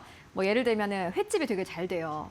그런데 이제 이 횟집 주인이 생선이 더 필요하니까는 그 생선 잡는 사람들한테 야, 내가 배 더 사줄게. 생선도 더 잡아와라. 이런 거네요. 그죠? 그렇죠. 맞습니다. 네. 뭐 배를 더 내가 잡아줄 테니까 배를 더 이렇게 확보를 해줄 테니까 너가 더 생선을 공급해달라 요구를 했는데 SK하이닉스 정자 입장에서는 왜 그래야 되지? 이런 게 갸우뚱거리고 있다는 것입니다. 네, 이게 그러니까는 좀 쉽게 생각해 보면은 어부 입장에서는 괜찮아, 좀 생각해 볼게. 이렇게 예. 말한 거와 똑같은 거죠. 이게 결국에는 메모리 이 초과 수요 때문에 생긴 굉장히 기이한 현상이다라고 볼 수 있겠네요. 그렇죠. 그러니까 예. 그 전까지는 우리나라 입장에서는 우리나라 주주나 우리나라 국민들 입장에서 삼성전자, SK하이닉스가 우리가 자랑하는 세계적인 반도체 메모리 기업들이지만 사실 전 세계적인 시장에서 가불관계, 비즈니스 가불관계가 있지 않습니까? 그런 관계에 보면은 이제 메모리 반도체 기업들은 을이었습니다. 그리고 사실은 많은 분들이 기억하시겠지만 지속적으로 우리나라 언론에서도 언제까지 메모리만 할 거야? 메모리 해가지고 언제나 업행다운이 심하니까 거기에 따라서 충격도 크잖아. 그러니까 메모리만 다른 걸 해. 라고 해서 삼성전자에 지속적으로 요구했던 것이 이제 파운드리라고 이제 볼 수가 있습니다. 하지만 이제는 메모리 기업들이 초과 수요가 지속하다 보니까 초과 수요가 올해 26년은 말할 것도 없고 27년도 갈 것이고 28년까지도 아마 지속할 것 같습니다. 그러다 보니까 메모리 기업들이 가불이라는 관계에 있어서 봤을 때는 이제는 뭐 여전히 을이긴 하지만 그냥 을은 아니다. 실제로 슈퍼 을에 해당하는 막대한 천문학적 영업이익을 빨아들이고 있는 그런 어떤 위치에 올랐었습니다. 그러다 보니까 빅테크들이 야, 제발 좀 증설을 해줘. 증설을 해주는데 돈이 많이 들지? 내가 돈 드는 거에 내가 보존해줄게. 이런 제안까지 왔는데도 불구하고 SK하이닉스는 왜 해야 되지? 이런 어떤 입장인 것이고 네. 근본적으로 그런 입장을 취하는 이유 중 하나 무엇이냐? 증설을 하나 하는데 비용이 얼마 드냐? 30조 원이 듭니다. 30조 원 들었을 때 비용을 갖다 보존해주면 얼마나 보존해 주겠습니까? 한 몇천 원 정도 보존해 주겠죠. 그러면 SK하이닉스 입장에서는 증설에 30조에 대한 부담이 고스란히 있기 때문에 과연 그래야 되는가? 굳이 또 증설을 한다면 너네 돈 없이도 우리 자금을 충분히 증설할 수 있어요. 왜냐하면 올해 SK하이닉스 영업이익이 200조가 넘고 삼성전자도 300조가 넘을 것을 예상하고 있지 않습니까? 네. 그렇다면 굳이 고객사에게 돈을 받지 않고도 원한다면 내가 필요하다면 내가 스스로 우리 자금을 증설할 거야. 이런 입장이 SK하이닉스의 현재 구도라는 것입니다. 그리고 그때 생각이 나네요. 뭐 허니버터칩 같은 거 있잖아요. 예, 예. 너무 막 잘 팔린다 그래가지고 공장을 막 만들어 버리면은 또 이게 또 초과 수요가 어느 정도 또 해소가 되면 SK 하이닉스 입장에서 그것도 약간 좀 골치가 아플 것 같고 이게 어떻게 SK 하이닉스의 속내는 뭘까요? 예, 지금 말씀하신 가장 중요한 것인데 결국은 증설을 했는데 증설을 했다가 사실 초과 수요가 해소가 돼버린다면 반도체 가격 천장이 없을 정도 올라가고 있지만 꺼지면 지하실이 없을 정도 꺼져버리면 여기가 끝이 아닌가 싶지만 끝이 아닌 게 땅굴을 파고 나가까지 해서 반도체 가격이 떨어지는 게 반도체 가격의 속성이기 때문에 그래서 SK하이닉스가 이걸 갖다 경험하고 있으니까 사실은 이 경험한 지 얼마 안 됐습니다. 불과 3년 전, 4년 전만 하더라도 SK하이닉스의 영업이익이 2조 정도 영업 손실을 나면서 23년도 기준으로 했을 때는 1분기부터 3분기까지 영업 손실 누적 규모가 8조 원이 넘었습니다. 그래서 그때 SK하이닉스가 예전에 더 엄청난 규시연의 어떤 시궁창에 빠진 것이 아니냐 그런 우려가 있을 게 불과 얼마 안 됐습니다. 그러니까 이런 것들을 기억하고 있는 SK하이닉스 경영자 입장에서는 아, 이렇게 엄청난 돈을 벌어두는데 우리가 굳이 그런 모험을 해야 되느냐 이런 어떤 부담이 있습니다. 반도체가 업앤다운이 심하다 네. 보니까요. 이게 가장 큰 문제라고 볼 수 있고 그리고 메모리 반도체 3사뿐만 아니라 중국 업체 치고 올라오고 있죠. 중국 업체가 치고 올라오고 있는데 당연히 우리가 하고 있는 최선단 공정은 아니지만 그들 입장에서는 영업 손실을 기록하면서까지 중국 당국의 보조금을 받으면서 영업 손실을 해소할 수 있기 때문에 그런 중국 당국의 보조금을 받는 창신 반도체가 언제 또 증설을 계속하고 있기 때문에 창신 반도체 효과를 갖다가 또 고민해야 됩니다. 이런 것들 때문에 SK에서 선뜻 결정 우리가 할게. 하지만 너네가 말하는 대로 하기에는 좀 부담 가는 측면이 있네. 이런 것이 로이터의 보도입니다. 네, 그렇다면 이제 SK 하이닉스가 사실 뭐 이러한 좀 제안은 생각을 해볼 수 있겠다라는 생각이 들어도 또 장기 계약도 약간 좀 고민하고 있다라는 보도도 있었는데 이건 예. 왜일까요? 예, 같은 맥락인데 장기 공급 계약 영어로 LTA라고 하죠. 장기 공급 계약도 사실은 SK하이닉스와 삼성전자 입장에서는 삼성전자는 실제 컨퍼런스에서 얘기한 적도 있기 때문에 긍정적인 입장이지만 오늘 로이터의 보도를 보면 SK하이닉스는 LTA 좋긴 한데 꼭 해야 되냐라는 어떤 그것도 약간 신중한 모드라는 것입니다. 이유는 무엇이냐면 장기 공급 계약을 아무래도 체결하다 보면은 예전에는 한 달 분기마다 체결했었는데 장기 공급 계약은 3년치, 5년치 물감을 내가 먼저 달라고 하는 것을 갖다 계약을 체결해 주는 거니까 그러면은 앞으로 가격이 더 올라갔을 때 3년치, 5년치 갖다 체결해 버리면 장점은 무엇이냐? PBR이 아닌 PER로 이제 회사의 영업이익을 갖다 평가하게 되니까 그러면 SK하이닉스의 그 PER을 평가받았을 때 주가가 더 점프할 수 있는 근간이 됩니다. 예전에 18개월 단위로 이제 주기가 왔다 갔다 하면은 PER은 최소 3년의 영업이익을 끌어와서 평가를 해야 되는데 18개월 주기로 왔다 갔다 하면 PER을 평가할 수 없죠. 그래서 예전에 모든 메모리 반도체는 미국품 마이콘도 마찬가지고 PBR로 평가를 했습니다. 하지만 PER을 평가하면 훨씬 더 높은 평가를 받을 수 있다는 장점이 있지만 하지만 PER을 평가받기 위해서 장기 공급 계약 LTA를 체결했을 때 그러면 더 판가 올라갔을 때 효과를 우리가 누리지 못한다. 영업이익을 극대화하지 못한다는 우려 때문에 약간 머뭇거리고 있다는 것이 이제 SK하이닉스의 입장이라는 것입니다. 그다음 또 다른 입장은 무엇이냐? 그렇다면은 먼저 LTA로 LTA 계약을 해주면은 그 다음에 그만큼의 그 최고의 영업이익을 못 누린 효과도 있지만 LTA를 갖다 체결해 준 것에 먼저 물량을 배정해 줘야 된다. 이러면서 사실 SK하이닉스 입장에서는 여러 반도체 업체를 이렇게 다 얽히고 설켰는데 한 곳에다가 먼저 물량을 배정했을 때 다른 곳에서 거기에 대한 불만을 토로하면 그걸 또 이제 조절하는 것도 쉽지 않다. 이래서 머뭇거리고 있다는 것이 로이터의 보도입니다. 그렇다면은 이제 중요한 게 AI 쪽에 이제 초과 수요가 지속될 수 있을 것인가에 대한 그 여부일 텐데요. 어떻게 보십니까? 예. 이 부분은 사실 저희가 지난주에 보도해드렸는데 그 보도한 것과 비슷한 맥락으로 로이터가 또다시 얘기를 했습니다. 무슨 말이냐면 빅테크들의 KPX가 계속 높아지고 있다는 것입니다. 연초 1월 달과 2월 중순만 하더라도 KPX가 빅테크 4사의 KPX를 다 합치면 그때만 해도 6,600억 달러. 전년 동기 대비도 엄청나게 뛰었기 때문에 정말 황당하게 높은 숫자이죠. 근데 여기서도 올라가고 있어요. 그래서 제가 지난주도 말씀드렸고 똑같은 내용 로이터가 또 동시에 얘기했는데 마이크로소프트 같은 경우 올해 KPX를 1,900억 달러까지 증액을 하는데 그 증액분의 상당 금액이 250억 달러가 D램 메모리 가격 자체가 올라왔기 때문에 거기에 생긴 효과라는 것입니다. 원래 자체가 더 많이 증설하기 위해서 한 것이 아니고 판가 자체 올라가기 위해서 어쩔 수 없이 울며 겨자 먹기로 KPX에 증설했다는 것을 로이터에서 또 한번 확인해줬고 그다음에 메타도 뭐라고 얘기했냐면 미래 생산에 필요한 부품을 확보하고자 공급망 전반에 걸쳐서 계획을 체결하는 것을 하고 있다고 메타가 이번 컨퍼런스에서 얘기했다는 것입니다. 그러니까 이런 것들이 네. 모두 다 이제 빅테크들이 얘기한 것이고 그러다 보니까 빅테크들이 하이닉스에다 뭐라고 제안하고 있냐. 구매 대금의 40%를 먼저 줄 테니까 나한테 LTA를 체결해달라라고 요청을 하고 있지만 제가 아까 말씀드린 대로 하이닉스가 꼭 그래야 되나? 라고 이제 그래서 사실은 제가 서두에 말씀드린 대로 이제는 메모리 반도체 기업들이 하이닉스가 을이 아니고 을이긴 하지만 슈퍼 을에 해당하는 엄청난 이익을 빨아들이고 있다. 이익을 빨아들이는 기저에는 엔비디아 칩도 있지만 사실 하이닉스랑 그 메모리를 같은 생산하는 마이크론, 삼성전자도 있다라고 보시면 될 것 같습니다. 네, 첫 번째 기사 함께 정리해보고 가도록 하겠습니다. 로이터 통신의 단독 보도더라고요. SK 하이닉스 관련 보도 만나보고 왔습니다. SK 하이닉스가 비즈니스가 워낙 잘 되고 그리고 AI 쪽에서 지금 초과 수요가 발생하다 보니 고객사들이 SK 하이닉스에게 이렇게 이야기를 합니다.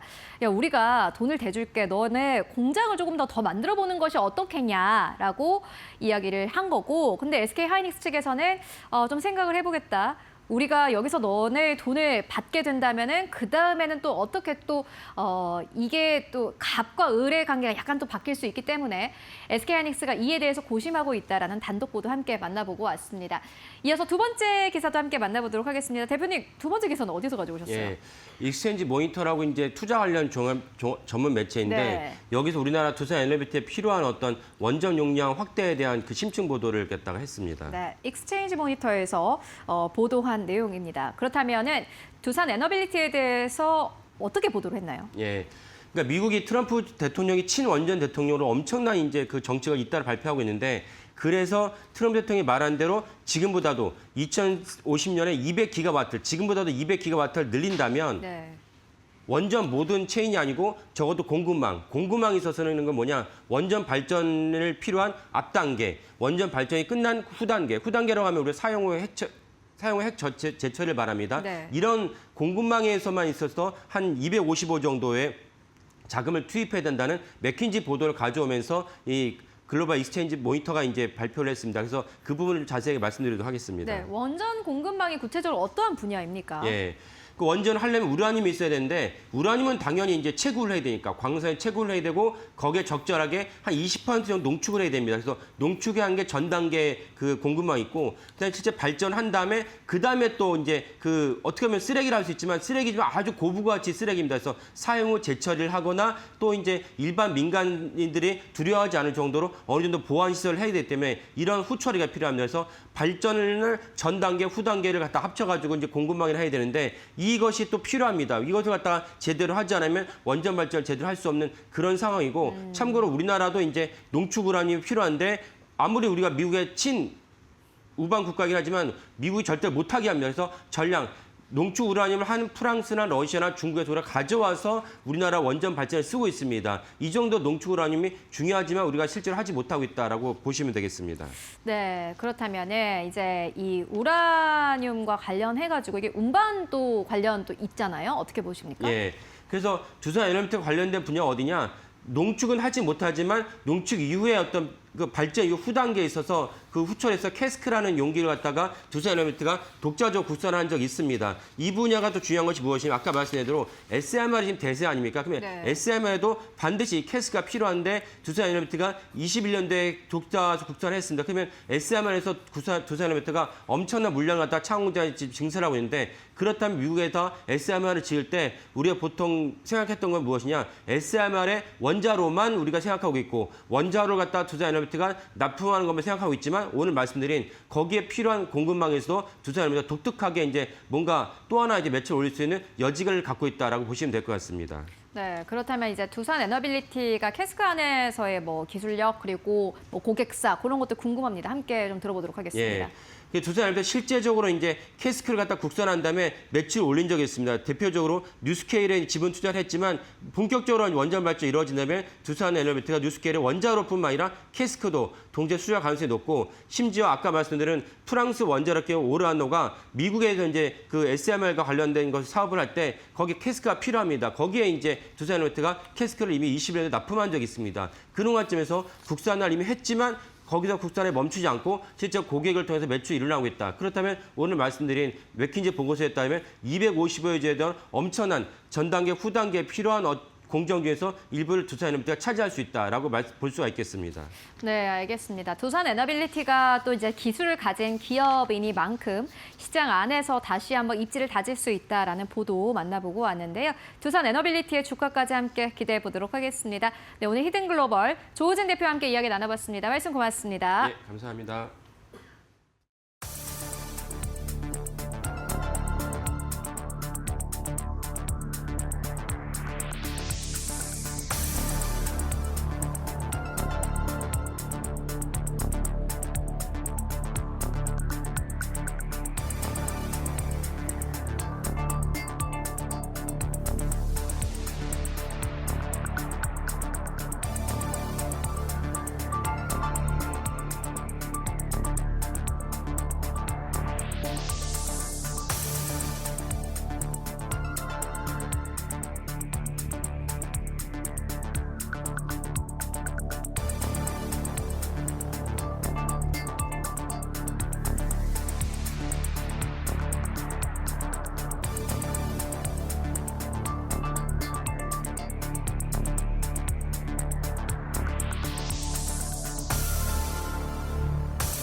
네, 여러분 안녕하십니까. 5월 11일 월요일입니다. 이제 5월도 이제 둘째 주 접어들고 있습니다.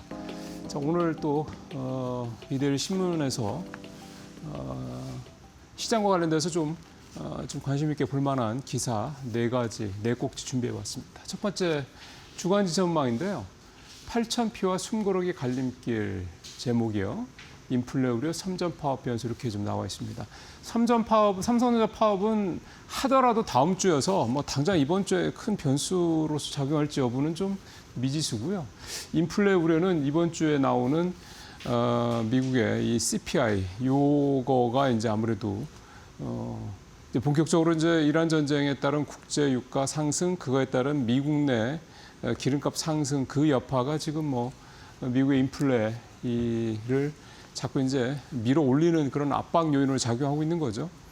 뭐 캘리포니아 같은 경우는 이제 미국은 어쨌든 잘 아시는 것처럼 휘발유를 많이 쓰고 그 휘발유 가격이 미국 사람들 민심에 굉장히 중요한 영향을 미치는데 보통 4달러가 기준점이라고 합니다. 4달러를 넘어가면 민심이 흉흉해지기 시작하고 5달러 좀 안 좋아지기 시작하고 갤런당입니다. 갤런당 5달러를 넘어가면 이거 뭐야 뭐 이렇게 해서 이제 민심이 그야말로 흉흉해진다. 이게 이제 일반적인 정설인데 지금 이제 4달러를 넘은 지는 꽤 됐고요. 일부 지역은 5달러를 넘어가고 캘리포니아 같이 원래 좀 동네 물가 비싼 동네들은 좀 5달러를 넘어갔다고 그러고 특히나 이제 미국은 잘 아시는 것처럼 우리처럼 그렇게 뭐 또 중국이나 이런 데처럼 이렇게 철도망이 그렇게 아주 세밀하게 발달되어 있는 나라가 아닙니다. 그러다 보니까 대부분의 이 물류가 사실은 육상 운송으로 이루어지거든요. 그러니까 여러분들 영화에서 많이 보시는 그 뭐 거대한 트럭 있지 않습니까? 이제 그게 사실은 미국의 물류의 핵심인데 잘 아시는 것처럼 외국에서 이제 수입을 해오는 그런 물건들이 뭐 캘리포니아 쪽이라든가 또는 이제 플로리다 쪽이라든가 그다음에 결국 이제 뉴욕이나 이쪽에 미국 동부 쪽에 있는 항구를 통해서 안으로 들어오고 미국 내로 들어오고 그 항구 쪽에 이제 들어와서 이제 쌓인 물건들이 그런 트럭들을 통해서 결국 미국의 내부로 이제 옮겨지는 그런 시스템인데. 그러니까 걔네들은 또 경유를 쓴단 말이에요.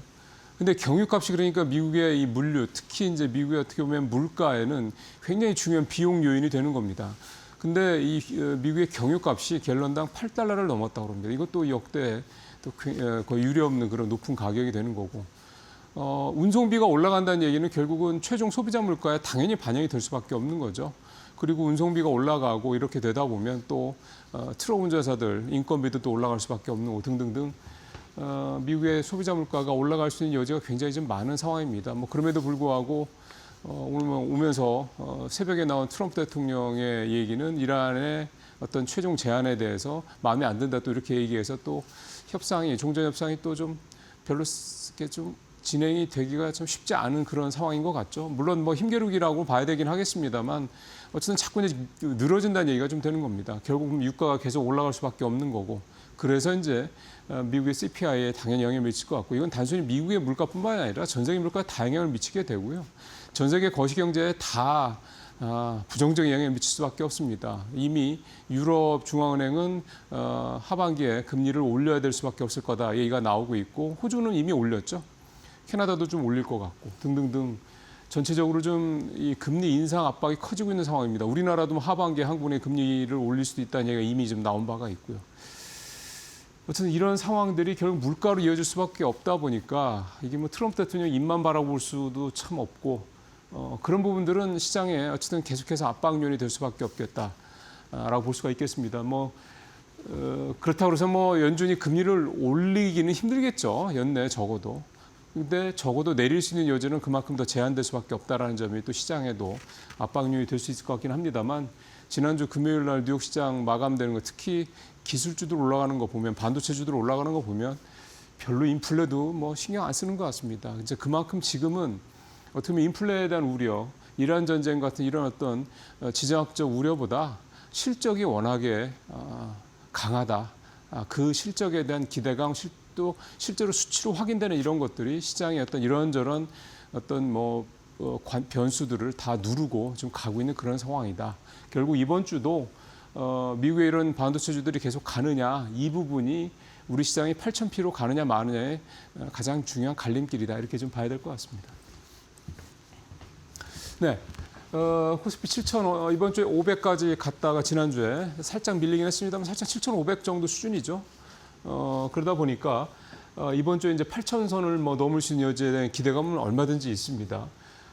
근데 이제 이 표 한번 보시면 이 표는 우리 시장이 지금의 그 실체가 어떤가? 그러니까 우리 시장의 이런 코스피 7,000 넘는 이 강세장의 그 어떤 건강성 그거를 좀 보여주는 거죠. 보시는 것처럼 건설, 전기전자, 증권 뭐 이쪽은 뭐 2배 이상, 제조도 2배 가까이 올랐고 코스피가 77% 연초 이후에 좀 올랐죠.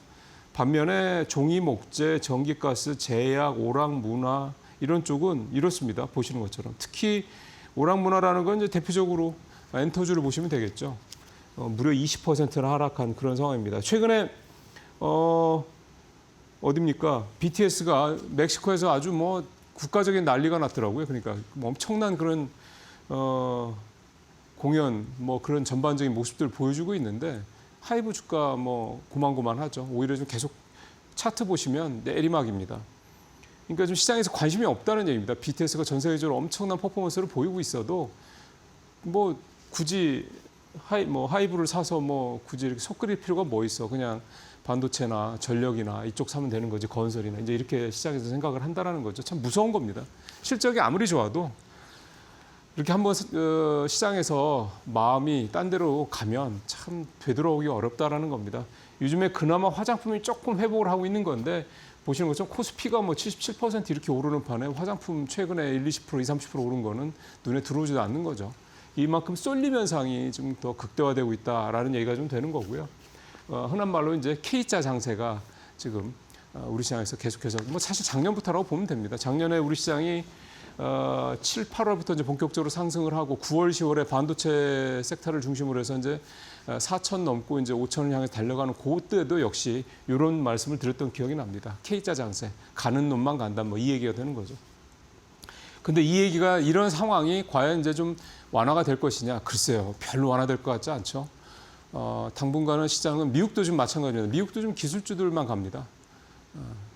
그런 걸 생각을 한다 그러면 당분간은 이게 이제 당분간이라는 게 언제가 될지 모르겠지만 이런 K자 장세, AI 관련주, 반도체주를 중심으로 하는 이 K자 장세가 지속될 가능성이 가장 높다 이렇게 좀 봐야 될 것 같습니다. 이렇게 된다면 투자 전략도 사실은 물론 기다려도 되죠. 좋은 종목들, 펀더멘털이 좋은 종목들 언젠가는 갈 수 있으니까 기다리면 되는데 내가 그런 포모를 견뎌내면서 기다릴 수 있냐 이것만 뭐 결정이 된다고 하면 사실은 그 실적은 좋은데 시장에서 좀 외면되고 있는 종목들을 들어가는 게 맞습니다. 일종의 가치 투자죠. 근데 견딜 수가 있어야 되는 거니까 너무 불편한 상태에서 시장을 이렇게 버틴다. 그게 과연 적절한 투자 방법이냐? 그건 또 좀 생각해 봐야 될 것 같습니다.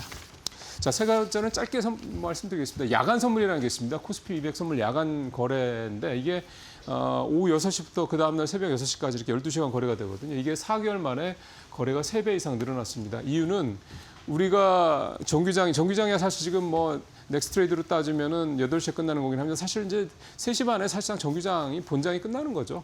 그러다 보니까 그 이후에 이제 장이 변동성이 큰데 그거를 그냥 내가 투자로 연결을 못하고 바라만 봐야 되는 분들이 바로 이 코스피 200 선물에 들어오셔서 이 야간 거래를 엄청나게 좀 하시는 겁니다.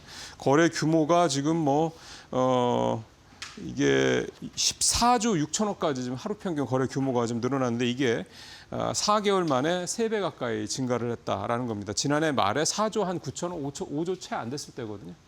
그러니까 결국 이거는 이제 장이 계속해서 강하게 움직이고 중간중간 변동성이 심하기 때문에 나타나는 현상이다. 이 야간 선물 거래도 좀 투자에 대해서 적적인 분들은 그리고 좀 이렇게 밤에도 이렇게 투자하시는 거에 관심이 많으신 분들은 한번 관심 있게 좀 보실 만하지 않을까 생각이 좀 듭니다. 자, 오늘 마지막 얘기 좀 해보죠. 펀드워치입니다. 그림을 요즘에 이렇게 AI로 이렇게 CG를 만드는 게 참 많아지고 있습니다. 이 표 한번 보시죠.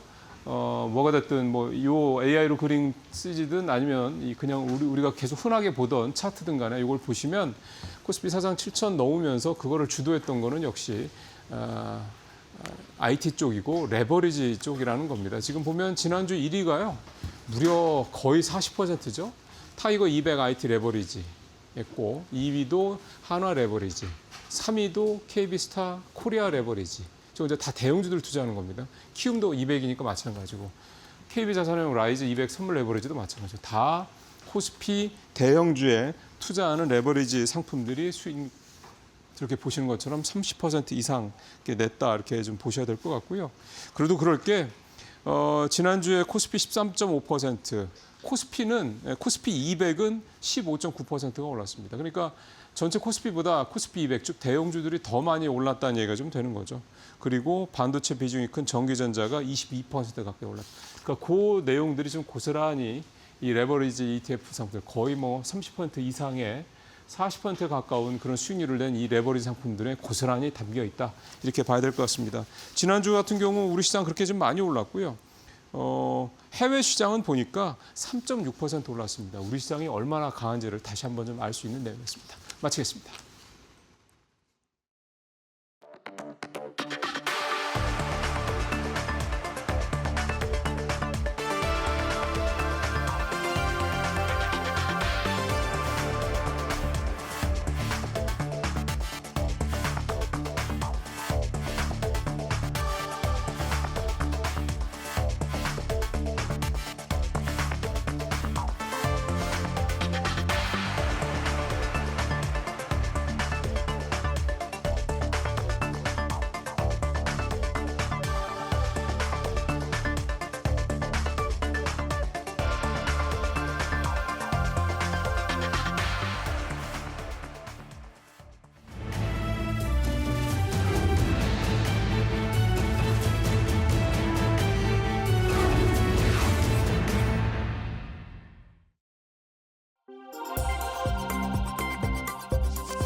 지난주 코스피가 장중에 7,500선까지 돌파를 하면서 국내 증시 다시 한번 기록적인 흐름을 이어가고 있습니다.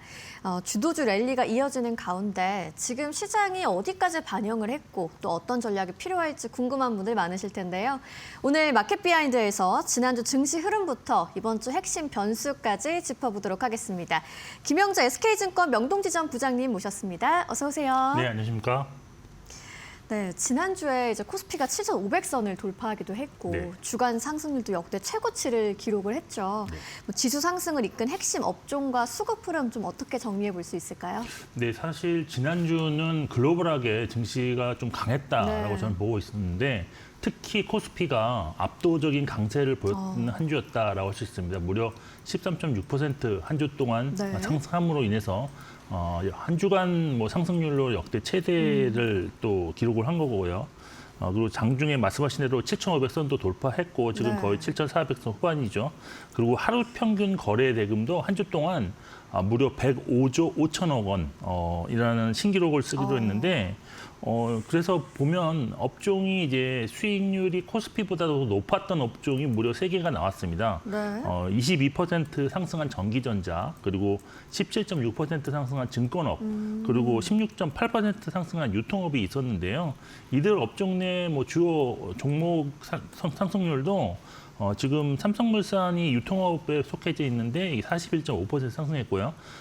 그다음에 SK하이닉스가 지금 31.1%, 그다음 삼성증권이 27.6%, 그리고 삼성전자도 무려 21.8% 상승 마감을 했습니다.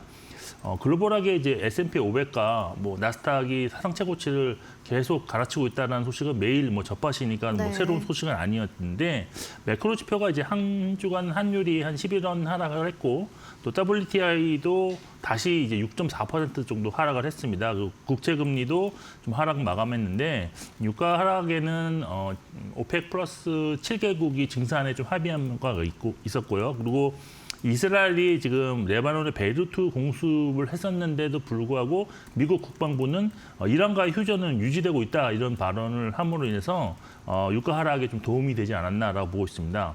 그리고 미국 빅테크 중에서 애플, 샌디스크, AMD가 어닝 서프라이즈를 발표했는데 여기서 이제 데이터 센터 매출 증가를 확인한 투자자들이 반도체 섹터에 대한 또 투자 심리가 상당히 높아지면서 매수가 좀 선순환되는 구조가 나타났는데 이것이 또 온기가 이제 한국까지 좀 연결됐던 것도 있었고요. 네. 또 중동 전정 종전 이후에 재건 기대감이 나타나면서 건설주까지도 또 순환하는 그런 상승 흐름이 나타났습니다. 지수 상승에 따른 거래대금 급증, 여기에 삼성증권이 이제 외국인 통합계좌 서비스를 시범 실시한다는 재료로 증권주가 이제 급등을 했는데요. 여기에 이제 주후반부에는 보스턴 다이내믹스의 나스닥 상승 추진 기대감이 나타나면서 현대차 그룹과 로봇주들의 또 상승세가 이어졌습니다.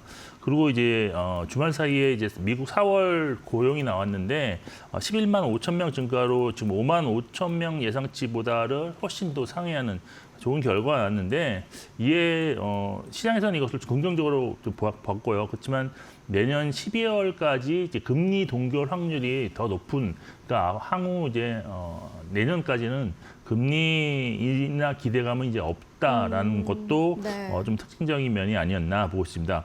외국인 수급이 조금 주 초반과 주 후반 상당히 이제 극과 극을 달렸는데 주 초반에는 상당히 한 6조 원 가량 순매수를 하는 모습을 보였지만 결국에 6조 7천억 원 순매도로 전환되는 마감을 했고요. 코스닥은 근데 이제 지난주 대량 순매도에서 이번 지난주는 1조 2천억 원 순매수가 지금 전환됐습니다. 종목에서는 사실 코스피에서 이제 순매수 종목은 현대차, LG전자, 두산 로보틱스 순매수했는데 SK 하이닉스와 삼성전자, 그다음 SK 스퀘어를 순매도했고 순매수 전환에 성공한 코스닥에서는 레인보우 로보틱스랑 에코프로비엠, 대한강동신이 순매수 상위 종목에 랭크되어 있는데 지난주 사실 코스피 지수가 상당히 급등을 했지만 전반적인 어떤 종목에 대한 수익률은 지수 대비 훨씬 좋지 못했다는 점에서 일반 개인 투자자들의 어떤 체감 지수는 그렇게 크게 상승하지 못했다라고 정리해드릴 수 있겠습니다. 네, 알겠습니다. 정리를 좀 해보면 지난주는 이제 반도체와 증권주 중심으로 좀 거래 대금이 폭발을 하다 보니까 지수 상승을 이끈 한 주가 됐다고 볼 수 있겠고요. 정말 문턱에 와 있는 7,500선 문턱에 와 있는 코스피입니다. 수급 관련해서 외국인이 코스닥 순매수로 전환한 점도 좀 인상적이었습니다. 자, 이제 삼성전자와 SK하이닉스 이야기를 좀 해보면 좋을 것 같은데 올해 큰 폭으로 오른 상황이죠. 실적, 밸류에이션, 수급 이벤트까지 좀 같이 부각이 되고 있는 모습인 것 같습니다. 상승을 따라가기보다 점검이 필요한 구간이다라는 의견도 있는 것 같은데 어떻게 보고 계세요? 네, 사실 코스피가 올해 지금 77.9%가 상승을 하고 있는데 네. 작년에도 상당히 많이 상승했다고 생각했는데 작년에 상승했던 75.6%를 벌써 갈아치우는 기록을 경신했는데요. 네. 그중에서도 이제 SK 하이닉스가 이제 159% 상승, 삼성전자가 126% 상승해서 코스피 지수보다도 훨씬 좋은 수익률을 기록 중에 있습니다. 이렇게 좋은 주가 흐름이 나타난 것은 아무래도 1분기 호실적을 확인한 이후에 주가가 이제 추가 상승이 좀 더 가파라졌다라고 볼 수밖에 없는데요. 근데 이제 실적 추정치가 계속 상향 조정이 더 빠르게 진행되면서 주가는 오르지만 실적 추정치가 더 빨리 올라 버리기 때문에 밸류에이션 수준은 항상 저평가 수준에 머물러 있다는 점이 매력이 좀 되고 있는 상황입니다.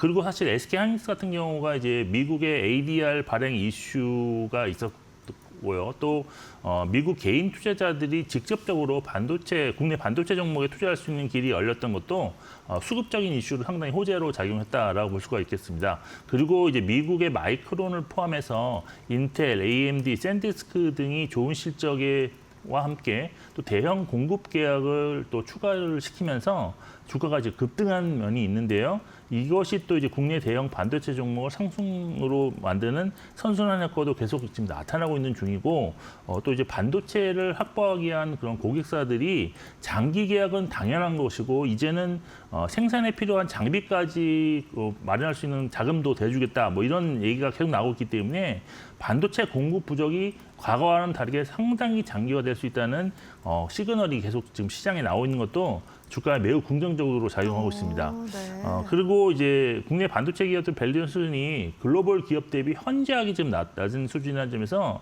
이것이 계속 부각될 수밖에 없을 것이고 그러면 이제 국내 반도체 주가가 오르면 또 해외 반도체 주가가 또 오르게 돼서 어떤 밸류에이션 갭은 계속 유지가 되는 것도 상당히 좀 긍정적으로 나타날 수 있을 것입니다. 이에 따라서 증권사들이 지금 목표 주가를 상당히 가파르게 지금 상승 조정시키고 있는데 네. 최근 SK증권에서 삼성전자 목표 주가 50만 원, SK하이닉스 목표 주가 300만 원을 제시를 했고요.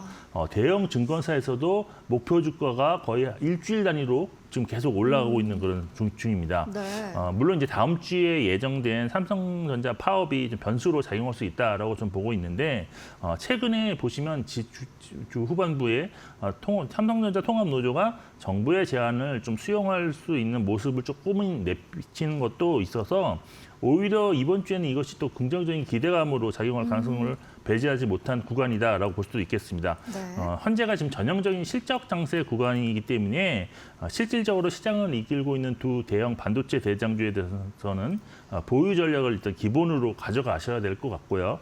그리고 최소한 이제 2분기 실적을 확인한 이후에 전략을 좀 수정하시는 것이 좋다 이렇게 보고 있는데 사실 가격 전략으로는 제가 보기에는 한국 거래소 가격 기준, 그러니까 넥스트 트레이드 말고 한국 거래소 가격 기준으로 최고가 대비 한 10% 정도 수준 이상의 하락이 좀 나왔을 경우에 다시 한번 전략을 좀 검토해서 수정하는 것으로 좀 업데이트를 하신다면 크게 무리가 없을 것으로 이제 보고 있습니다. 근데 이제 신규 매수는 그러면 어떻게 돼야 되느냐? 근데 네. 지난주 너무 단기 급등해서 이격도가 너무 크게 벌어진 만큼 사실 조금은 관망하는 것이 좋다고 이제 보고 있습니다. 그렇지만 한 주도 없으신 뭐 그런 신규 투자자들은 일부 매수 후에 조정 시 추가 매수하는 어떤 분할 매수 전략으로 접근하신다면 그렇게 나쁜 선택은 아닐 것으로 보고 있습니다. 네. 투자 전략까지 한번 짚어주셨습니다. 삼성전자, SK하이닉스, 증권사 목표 주가는 상향이 계속되고 있는 모습이고 기존 보유하신 분들의 흐름을 좀 이어가시되 신규 진입은 가격 부담 좀 감안을 하셔서 분할 매수로 접근하는 전략 좀 필요할 것 같다고 이야기해 주셨습니다.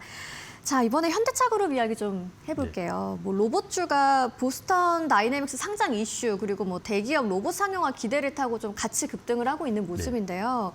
단기 테마를 넘어서 산업 성장성까지도 봐야 하는 구간일지도 궁금해집니다. 네, 맞습니다. 사실 제가 보기에는 사실 지금 현재 반도체 주가들의 상승률이 상당히 높긴 네. 하지만 어떤 산업의 트렌드라든지 미래 성장성만 보고 놓고 본다면 오히려 로봇 관련주가 결국에는 더 높은 수익률을 기록할 수 있는 장기 성장 섹터다라고 저는 보고 있는데 네. 지난주 후반 같은 경우는 사실 상당히 많은 재료들이 나오면서 로봇 관련주가 상승했는데 그중에서 현대오토에버 같은 경우는 상한가로 마감하기도 하였습니다. 로봇주의 급등은 크게 두 가지 재료가 연속적으로 나왔기 때문인데요. 현대차그룹이 보유한 보스턴 다이내믹스의 나스닥 상장 추진 결정이 임박했다는 소식이 있었고요. 또 여기에 아틀라스 양산 추진 소식도 나왔고 만약 이제 보스턴 다이내믹스를 상장하지 않는다면 그 전 대주주였던 소프트뱅크가 보유한 잔여 지분 한 9% 정도 남았는데 이것을 현대차그룹에 매각할 수 있는 풋 옵션이 좀 행사될 가능성이 있습니다. 근데 만일 행사될 경우에는 이것이 나쁜 것이 아니라 오히려 현대차그룹의 어떤 보스턴 다이내믹스 지분율이 높아지면서 로봇 관련 산업이 더욱더 안정적으로 확장 가능한 그런 시그널이 될 것이다라는 긍정적인 그런 의견이 이제 증권사로부터 나왔습니다. 또 삼성전자가 로봇의 어떤 상용화 로드맵을 가동을 좀 시키는 모습을 나타났는데 로봇 전문 조직의 인력을 대폭으로 확충하면서 휴머노이드 상용화 경쟁에 본격적으로 뛰어드는 모습이 나오면서 상당히 이런 것이 이제 로봇 관련주들 전반에 긍정적인 흐름을 이끌어냈다라고 보고 있습니다. 그리고 이러한 재료들로 인해서 지난 금요일 보시면 외국인과 기관 순매수 상위 종목에 로봇 관련주들이 대거 이름을 올렸습니다. 네. 그래서 코스피에서는 현대차 그리고 코스닥에서는 레인보우 로보틱스가 외국인 순매수 상위라는 것이 이러한 원인이었다라고 보시면 될 것 같습니다. 그래서 저는 현대차 그룹을 포함한 로봇 투자가 장기적으로 본다면 이제 수익률이 더 높을 수 있다라고 말씀드렸는데 사실 뭐 반도체는 업황이 확실한 그런 시크니컬 산업이지만 로봇 산업 같은 경우는 새로운 수요가 발생하는 시작하는 초기 단계라고 볼 수 있고 특히 휴머노이드 로봇 같은 경우는 지금 분석을 보시면 향후 2040년까지 연평균 50% 수준의 성장성이 이어질 것이라는 분석이 나와 있는 상황입니다. 따라서 1분기 실적이 조금 안 좋아서 주가가 좀 하락한 현대차 그룹주가 현재 시점에서는 사실 매수하기 좀 좋은 그런 구간이 아닌가라고 보고 있고 특히 이 중에서 전고점을 돌파하는 종목의 경우 추가 매수 신호로 해석하는 것이 합리적으로 보고 있습니다. 그리고 개별 종목에 접근이 좀 어려우신 분들은 현대차 그룹 계열에 집중 투자하는 타이거 현대차 그룹 플러스 ETF 활용하는 것도 좋은 선택지다라고 보고 있습니다. 네. 뭐 결국 현대차그룹을 포함한 로봇주들 관련해서는 뭐 대기업의 상용화 움직임 그리고 기관과 외국인 수급이 맞물리면서 이 장기 성장 기대가 좀 커지고 있다는 말씀으로 정리가 될 것 같습니다. 오늘은 또 이어서 편의점 관련주들 이야기 한번 짚어보도록 할 텐데요. 뭐 BGF 리테일, GS 리테일 모두 1분기 실적이 시장의 예상치를 웃돌았다고 들었습니다. 편의점 업종의 실적 개선, 뭐 일시적 반등인지 구조적인 변화인지 좀 어떻게 봐야 할지도 궁금합니다.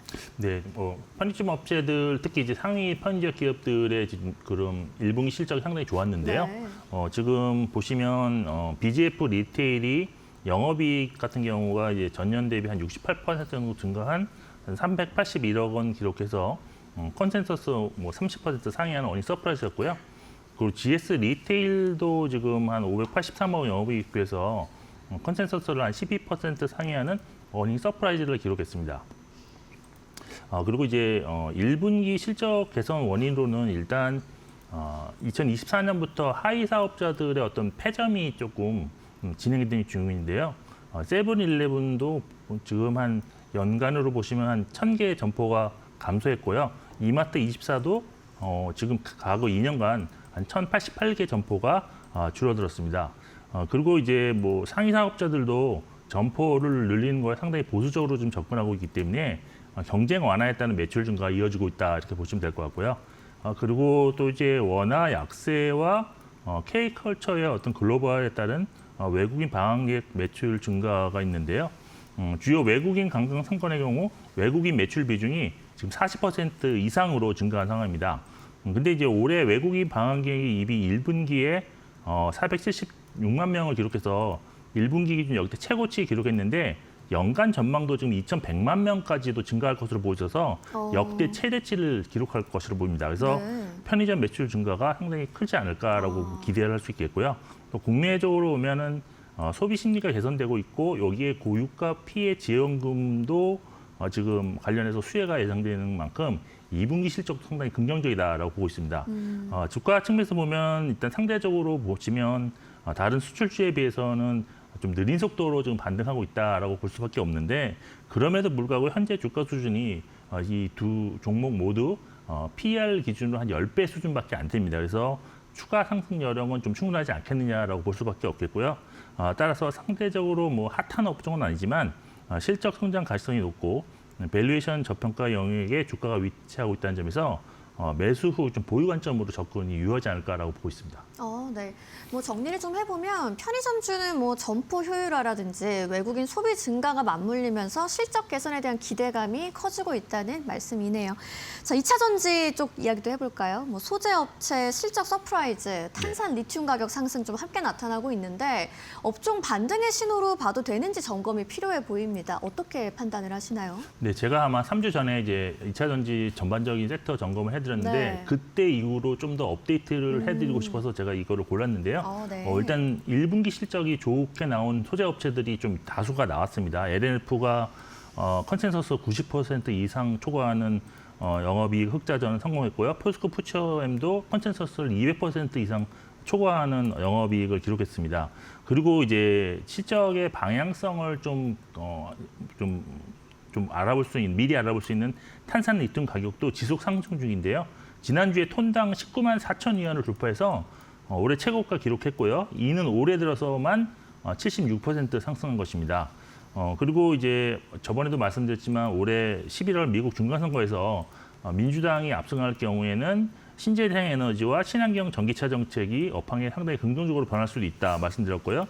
또 휴머노이드 시장, 로봇 시장이 활성화되면 결국 하이니켈과 전고체 배터리 수요 증가로 이거에 특화된 종목들이 상당히 각광을 받을 것이다. 결론적으로 보면 2차 전지는 지금 업종의 악재가 전부 다 반영된 상황에서 업종 내에서 실적 성장 가시성이 높은 종목 위주로 큰 상승이 지금 이루어지고 있다는데 이것은 이제 트렌드로 이제 거의 추세적으로 상승하고 있기 때문에 한 주간 좀 더 주춤한다고 해서 이것을 좀 버리고 그럴 것은 아닌 거로 보고 있습니다. 그래서 지금 종목으로는 지금 양국제와 포스코 홀딩스에 대한 관심이 시장에서 상당히 높아지고 있다는 점도 좀 참고하실 필요가 있고 실적 성장 가시성이 높은 뭐 삼성 SDI라든지 LNF, 그다음에 2차 전지 ETF 3종도 있는데 2차 전지 ETF 3종 같은 경우는 세 종류가 있는데요. 라이즈 ETF, 코덱스 2차 전지 산업 ETF, 타이거 2차 전지 탑10 ETF가 있는데 이것들이 조금 뭐 사실 구성이 조금씩 다를 수가 있습니다. 그렇지만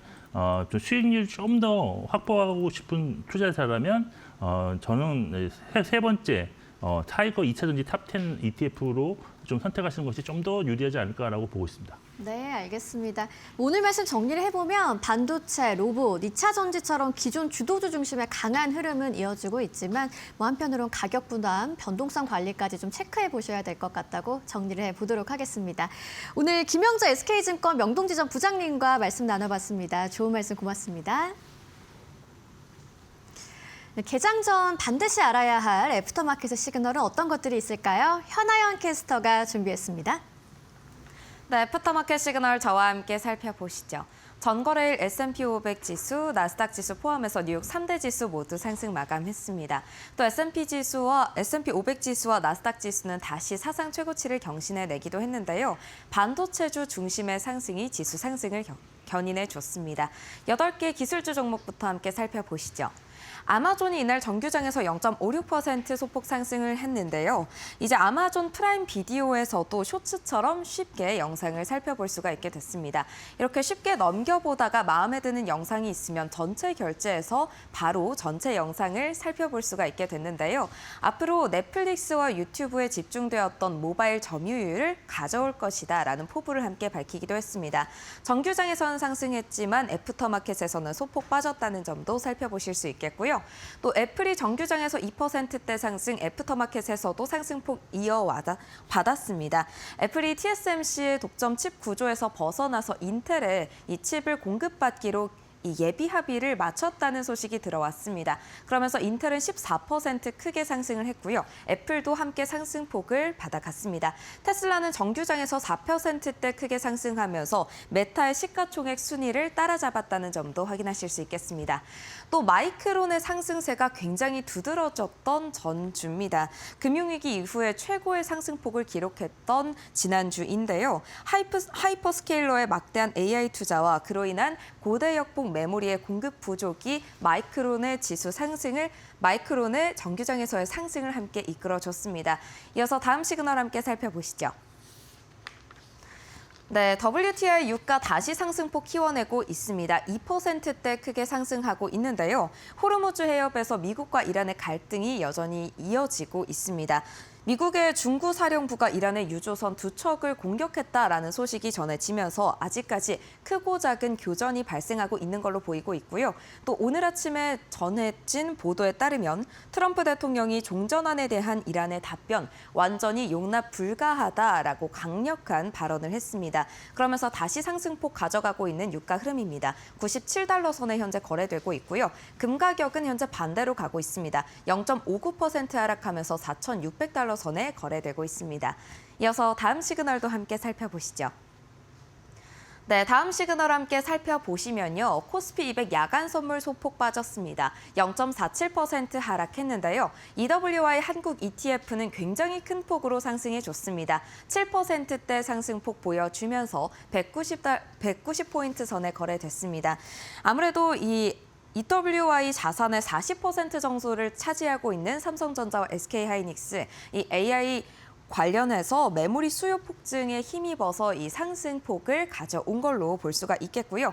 또 이와 더불어서 필라델피아 반도체 지수도 5%대 상승했습니다. 그러면서 오늘 우리 증시 함께 힘을 받아갈 수 있을 걸로 보이고 있고요. 원달러 환율은 0.2%대 상승하면서 마무리했습니다. 1,400원대에 거래됐습니다. 지금까지 시그널 함께 살펴봤습니다. 네, 코스피가 7,000선 돌파 후에 단숨에 장중에 7,500선까지 터치했습니다. 이번 주는 8,000선 도전에 나설 수 있을지 좀 주목을 해보시면 좋을 것 같은데요. 이번 주 CPI, 미중 정상회담, 옵션 만기일까지 주요 이벤트들 예정돼 있습니다. 변동성 커질 우려도 있으니까 시장 흐름 차분히 체크해보시면 좋겠습니다. 저희는 내일 이 시간 더 알찬 이야기로 찾아오겠습니다. 시청해주신 여러분 고맙습니다.